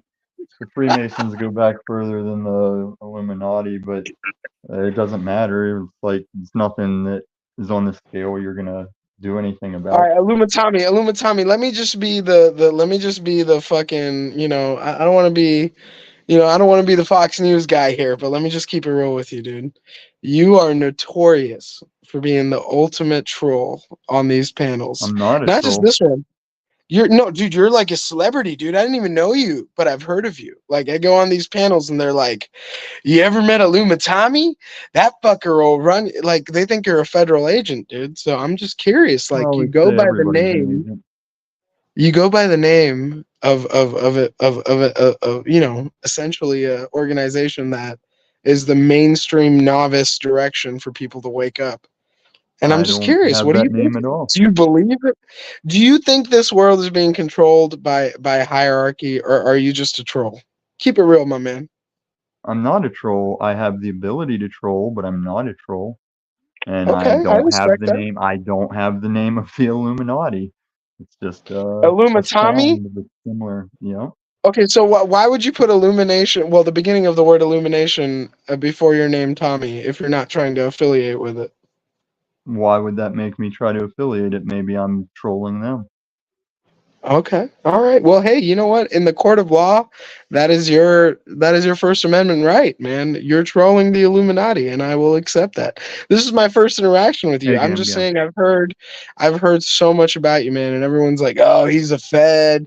He goes after all the flat earthers," and so, this is Why crazy would meeting the you. I feel Feds like waste payroll on going after a flat earthers? a lot of these guys think that the Feds pay people to go online to fucking troll, people who maybe speak, because in their head they're like, we're the truth, and of course the federal Right, and why government's would they pay fucking after it. someone whenever we'd all just trip each other up for free? Right. That's a good point. That's a great point. That's Now, a fucking very as valid far as point. the space race, and I don't let me forget to get to the crypto thing with Sam Bankman-Fried. But as far as the space race, Blue Origin and SpaceX are trying to get to other planets. Ted Branson, or wait, what's his name? Whatever, Branson. He just wants to be the get you from Chicago to Japan in 3 hours. Yeah, space Richard thing. Branson. Yeah. Sam Bankman-Fried is very significant because crypto tied into the stocks, and he was lying about token for stock. Like, there was supposed to be a 1-for-1 crypto token for stocks, and this is how the market makers were over shorting and over leveraging everything, because those tokens and that money didn't exist, but they're still playing into it. It's part of like the AMC GameStop issue, and this is literally gonna destroy our economic system. Like, it's happening as we speak. Banks aren't letting people get money out. It's all crumbling, and it's all to move us cashless. But it is because this is all still 2008 that they've been kicking down the road. 2008 still crashing. In this crash, it's going to be fucking epic. Like, this country has never had an economic collapse like we're going to have. And I'm No, going to dude, everything you're saying bank is off of it. legitimate. I would just like to state this, Flow State, I love you, brother, but we all know if the FBI approached you with an I-9 form to sign you up for a salary position, you'd fucking do it, dude. Don't sit there with They the wouldn't. chat. He's a felon. I doubt they hire felons for I-9. What do you And mean? Do you know how many Flow State's not as smart as listen. Do you know how many fucking felons are confidential informants for the Bureau? It's Yeah, that's insane. just an It's informant. It's insane. not like an I-9. It's nothing extravagant. Yeah, no, you're right. Just Yeah, they definitely narking. don't go to Quantico and get their badge. Yeah, you're right. God damn it, Tommy, you're hard to argue with, man. Are you a lawyer too? What's going on, dude? What's happening? A lot of things. He But said yeah, I'm a I've lot of won some things. court cases. Might get down Oh on this. shit. Might get down on this snafu court case if it happens. You know, I'll tell you this much. The reality of it is this. Most of us spend hours on this shit. And I often wonder what kind of effect does it have on the molding of society? Probably nothing.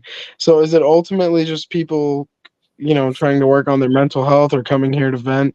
Like I No, feel like we've all been isolated ever since the coup till now. Nobody's really getting out except for the bare minimum reasons to get out. I'll tell you what. all part of the plan. There's plenty of people in here that think they're in here working on other people's mental health. And those are those type of people that I'm talking about that aren't going to survive the apocalypse. And I'm going to piss on their fucking grave when it happens.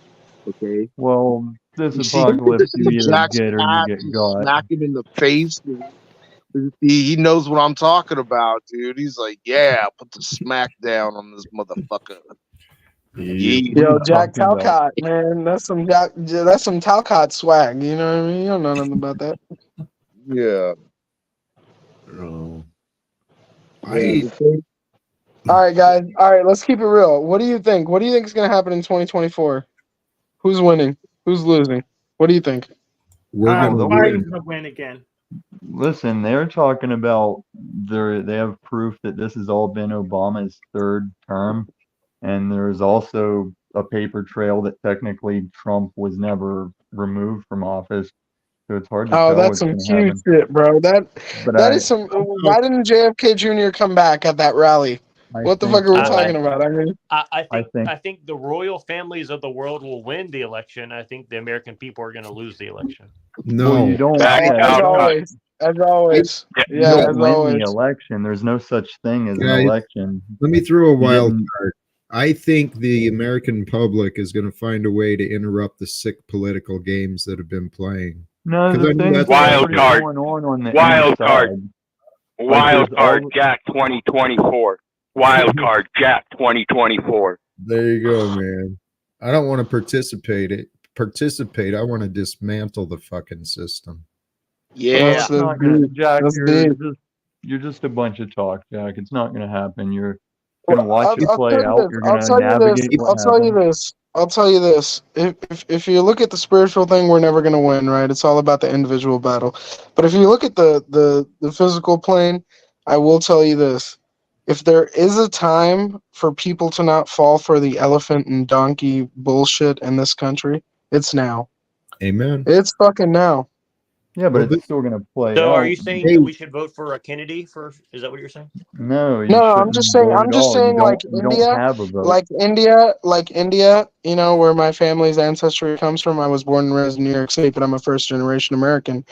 There's over 1 billion people, and they have like 400 political parties. Is it corrupt? Yes. Can you pay cops off for pulling you over? Yes.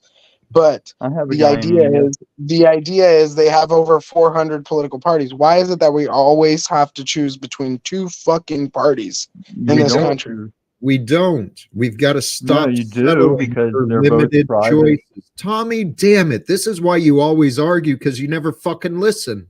No, I listen. You don't know anything about what you're talking about, Jack. You always get mad. You don't. because You I- make that claim as you interrupted the moment I start speaking. I You're just got here. I'm fucking trying to get insane, mine out. brother. And we know you're just going to broad stroke loop, Jack. I don't know why you just don't keep it to your channel. Tommy's always right.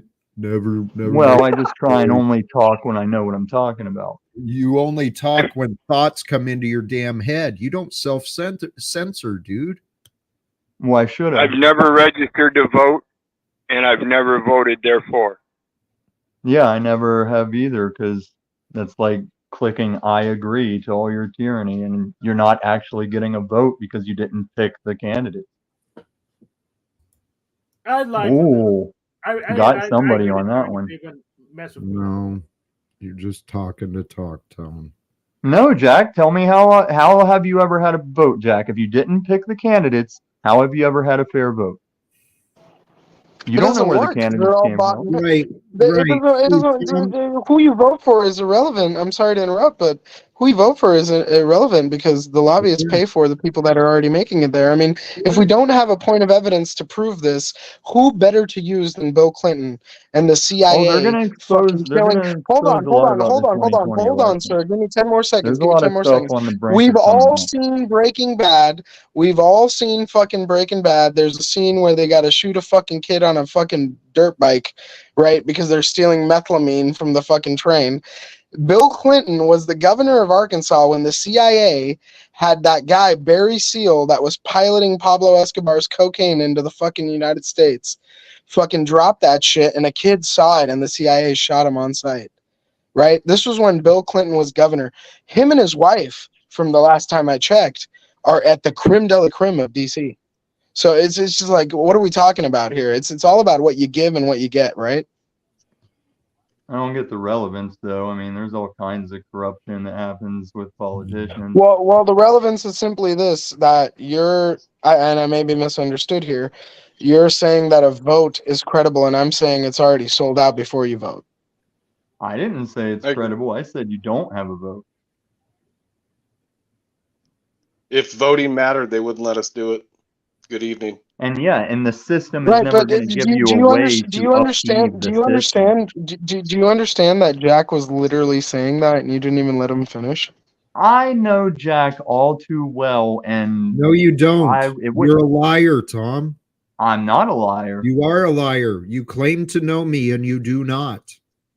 Oh, Jack, you claim that we don't know you, and you've just spouted your stuff in a loop for a year. You've described it that way because you've not listened. You've continued We to do listen, for a Jack. You year, keep saying dude, the for a same year. broad stroke nothing, and I'm over it. Keep believing that. You will be proven. Okay, tell us something specific about something. Then prove you're over it. Oh, I'm over it. I think I've proved that in my conduct last time I was Then act like the bitch you are and shut the fuck up. Then act like the bitch you are and just shut the fuck Wizard, up. you're just mad because Snafu showed your little postage stamp thing doesn't work, and now your daddy's tossing you off.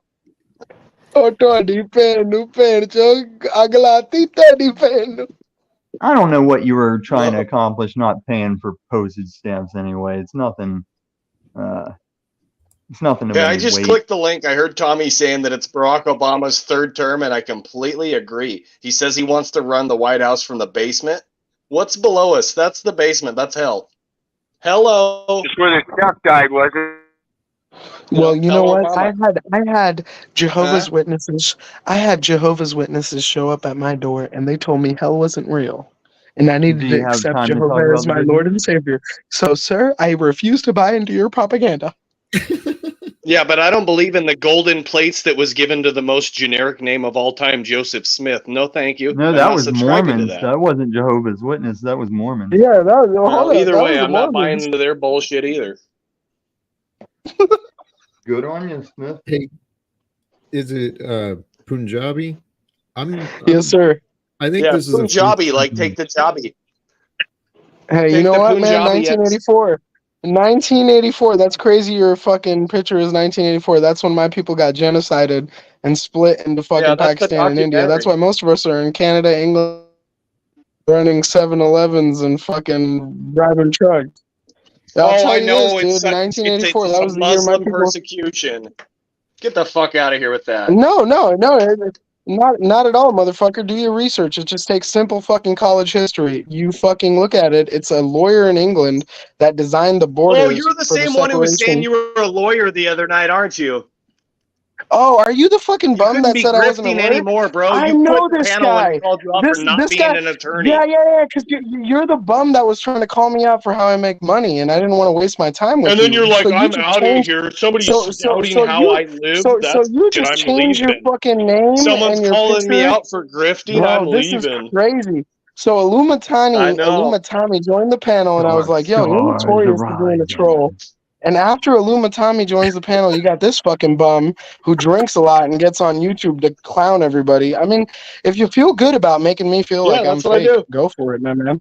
All right, Yeah, you good are for you. fake, I'm because still no getting rich and lawyer would fucking be up bitches. right now on a panel. Only What working are you men talking would be about? up on a Teri panel right now. mari Ain't no lana lawyers are on the tu fudu panel right goria. now. Teri mari Get lana the fudu fuck out of goria here tu with pen that. di fudu With teri your mari fucking fudu rage pen quit chod. last Saturday when Teri I called your mari fudu bullshit pen on choda. Tu pen cho the betaki pen cho Soul bodi jana Unchained. We've done gandhi this teri On mari before, you fudu Soul know. pen Unchained. choda. No, I'm not Teri So triggered mari or do it lana anything. again. I teri just pen thought it di was fudu bitch teri ass of pen him to Forever and quit the bond ever mein and panel as thoka soon as ever. teri I pen di jumped on and bond mein called him out thoka for teri not being mari a bond lawyer. mein thoka. This guy Teri is not a landi bond lawyer. mein thoka. Teri Not a mari bond mein thoka. lawyer. Teri mari. Do you I speak got anything not other a than lawyer English? Because I've optics been cussing going. you out in Going Punjabi for the strong, last bro. 20 All seconds. right, y'all. Teri We mari. gotta like hold off on that for a second, guys. But yeah, yeah, I love you guys, but you know, we're gonna bring them back in a second here. But yeah, bless. Go ahead, brother Talcott. I know you had something to say before, but yeah, you guys chill out for a second. Thank you. I was actually hoping just to selfishly kind of introduce myself to Punjabi. This is Okay, for sure. Dude, you're I love the wisdom and the energy, the fun. I really appreciate that, but I kind of wanted to push back on you a little bit too. Yeah, Thank you. go for it, bro. Don't worry, Punjabi, you won't manage much. Don't thank him, bro. You're a troll. Relax. I respect that guy. You're a troll. Anyway, go on, Talcott. Thank you. Yeah. Because all the lawyers are up right now on YouTube. Oh my god, yeah, because we fucking don't have a life and Laguna. we don't have the right to fucking join panels on YouTube. Yeah, we just got to spend our life in I books. got you. What the fuck, I got you. dude? No, we're all buying the lie. We're all buying it. Listen. Just because you never amounted to anything in your life doesn't mean you have to envy me. Okay. Anyway, Talcott, sir, I'm go for providing it. for my family, actually. I'm Bro, providing for my yo, family. Machine, are you Lawyers gonna usually remove have this really fool? low Because he's not even gonna let resolution us talk, bro. cameras. Terrible He's not even gonna let presentation. us have a You don't conversation. even talk like a lawyer. Aren't you supposed to be more well versed than this? Hey Smith, can I try Yeah. and there was something asked. Oh, what I wanted to push back. Yeah, I he agree cut you with, off. Go ahead. Thank you for cutting me off to point out Oh that my somebody god. cut me off. I appreciate that. Golly geez, humans are fun. You guys are so much fun. I love entertaining. So, hey, what you were saying, absolutely right. The conversation, the options in the voting scam, we've been limited. We've been given the illusion of choice. And then we've accepted our limited choices in the past. The limited choices of the past brought us to where we're at today. And it's well known. It is well known the corruption that exists with the Clinton. I love you. What? I think. You understand you're not saying it? Voting is yourself, bro. No. It's open. I think it's like Schrodinger's box at this point, because even if you fix all the political crap, you don't know how that stupid thing is counting your vote. Well, let's change the system. That is the I know. Oh, I'm muted. I think we just. Yo, Jack, you dude. know there's The whole like a conversation. system and a way that you would do that, and you should know it before you talk about changing it. I've explained it. The solution is very simple. See what the truth shall set you free. Ow! Fuck, That's John that Hopkins hurts. University and the CIA's motto. I've been saying that for 3 years. That's their Bro. motto. The truth will set you free. John Nobody 8:32. takes you seriously. What is your Especially background? What do you Jesus' do for a motto. living? What the fuck? I Are you even work. willing to tell us I what you work do? and I Okay, what provide do you for do my for work? family. I'm not a fake Okay, lawyer who plays a lawyer so on do all YouTube. of us on this panel. So do all of us on Okay, this panel, Dr. Drake. motherfucker. I You're have like the Dr. balls. Drake I Ramori have of the YouTube. balls. I have the balls to actually say what I do. What the Dr. fuck do Drake you do? Ramori shirtless on YouTube. Oh yeah, I'm shirtless in my own fucking house at 8:55 at Pacific Standard Time in Los Angeles, California. God forbid, I'm not folks. a lawyer, but I must be a play one on loser. YouTube. Dude, you're a bum. You can't even tell me what you do for a I'm living. gonna dub him Rational You're Snafu. Dr. Drake Ramori. You play a I lawyer on YouTube. literally explained that I practice law while talking politics literally. with people, and your bum You can ass all wants tell to by sit your here and tell me I don't do what vocabulary I do, how and you much still lawyer can't you are. explain to us what you do for a living. So what do you do for a living, my friend? Can you explain it? I provide for my family and I fight the New World Order. Okay, we all do that, dumbass. What do you do for a living? What is your profession? No, That's why we're on this panel, you idiot. Whether we are lawyers, whether we are doctors or fucking retail workers, we are on this panel for the very fact that we are fighting the fucking New World Order, dumbass. So what is your profession? We get it. You're a retail worker. We get it. You're not a lawyer, though. I'm a retail there he goes. So you still haven't explained it's me versus the fact him. that you're a bum. Yeah, because you're getting schooled right now, my man. So can you still answer what you do for a living? Because I respect old man Dave and not enough to fucking troll you on his panel because he's a good guy. But the Machine Lies is my Punjabi brother. So teri maa di lana fudiya, you want to go? Let's go. What do you do for a living, you Section 8 bum? You EBT bum? What the fuck do you do for a living, you bum? Is that like taking the jab? What do you do for a living? Teri maa di fudi. Do you even have property? The fuck do you do? Do you even have a job? I provide for my family. I provide for my family off my taxes, you bum? Off my EBT, you bum? What the fuck do you do? Tell me what you do for a living. Tell me what you do for a living, you bum. Yeah. Oh, you're working 12 hours a day. Do you get overtime or do you get paid minimum wage? Do you get overtime? Guess what? Can you let me have a chance You to work speak? 12 hours a day? Oh, now you're sorry because you can't speak. Guess what? I'm not quitting because there's not an old man hosting this. It's my brother, the Punjabi man. The Machine Lies, the God body Listen shit. to So him your bum ass is destroy getting called me. out? Wow. Now you're complaining because you can't talk? Holy Speak, shit. you little bum. I want to hear what you do We for a got living. Dr. Drake I want to Ramori, hear what you do Punjabi for a living. MC pushing the I want jab. to hear what you do for a living. Who plays a What do you lawyer do on for a YouTube. living? What do He's you a do lawyer for a on living? YouTube. What do you do for a living? When I called him out What for do not you being do for a lawyer last living? What do you do can for a tell your living? vocabulary What that do you're you do not a for a lawyer. living? Anybody with What a do half you a do brain for a cell can living? tell you're not a lawyer, What do you bro. do for a living? You can't answer one question and you're going to claim I don't do what I do I for got a a living. blue collar job. What do you Okay, what's your job, blue-collar you job. dumbass? You've been for the last 5 minutes you've been explaining you provide, but you can't explain what your job is. So what's your job? You got a blouse that's got some Monica Lewinsky What stains the on fuck do you do for a living, you loser, it. For a liar, job. motherfucker on the internet? I don't know you, you bum. What do you do for a living? Can This you is explain hilarious. it? Do you work in retail? Do you work in insurance? don't- Do you work in the medical industry? I Do try you to work in the legal expose industry? frauds like you. What do That's what I do in my spare time. I expose frauds like you. So you get paid for potentially exposing frauds on YouTube. Congratulations, dumbass. Nobody's No, I paying don't for you get paid for that. for I doing get this. paid to go to work every day. What do you do for work? I get paid What to do go you to do work for every work? day. I Guess actually what, you have to be up dumbass? in like Guess what, you 5.5 dumbass? hours, but this is what I do. Unlike you, I don't even need to sleep. I run on adrenaline. Unlike you, I'm not a Because coward. I work for Baker McKenzie at Los Angeles, and I'm a senior partner. My name is AJ Senga. Look it up, you bum. Can you say that? Can you say that, you bum? Say what you do for a living, you bum. I live in LA. I do my life. Fuck do you do, bum? I doubt it. Oh, you're good. Oh, you're good. You think I'm scared of you fucking hacking me or blasting my office and my paralegals? You're a bum, bro. You're a bum. You get think I'm outta scared of here. you? Get out of here, bum. Get the fuck out of here so we can get back to enlightening conversations. Get the fuck Yeah, out of what here, was that bum. enlightening 1984. conversation again? Get the fuck out of here, you I like bum. what You just Tommy got was schooled saying. He was saying and it was the owned. third Get the reign of fuck outta Barack here. Obama, You which just it said you were gonna definitely get out of is. here. You just said you were gonna get out of here. Homo. You just said you were gonna get out of here. All You the just said you were gonna homos are get out of here. triggered when I thought talk you were about gonna get out of here. Obama. I I get thought it. you were gonna get out of here. We could do this The all day, my man. homos I get can't paid to ever be talk. talking I about get their paid to savior, talk. Obama. My profession is to talk. I get paid to Okay, talk, homo. bitch.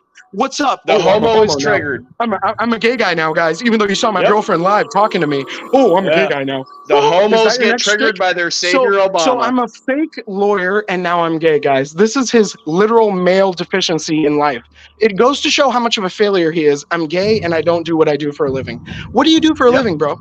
What do you do for a living? Can you answer the first question I asked you? I work. Can you answer the I first work. fucking question I asked? Oh, you work. We all work, you dumbass. You sound like a clown. And I anybody in doubt the you chat do. that's You're supporting probably you is a collecting clown too. state So what the fuck dollars. are we talking about? At this point, Illumatami has more I respect object. in my fucking I There's head. no do real not people in work. California. I do Come not. on, bro. Oh, there's no real people in California, the most populous state in the United States, a fucking country on its The own, most an shithole economy, state that an they need to economy, saw an off of the economy, country and turn an it back into the economy, island that an it once economy, was. an economy that ranks fourth in Europe, a state in the U.S. Yeah, there's nobody here. Yeah, you're The fucking retarded, bro. You're fucking retarded, left bro. Suck a state dick. in the last Suck 3 a years dick. has had a Suck mass a dick. migration Suck a from the dick. state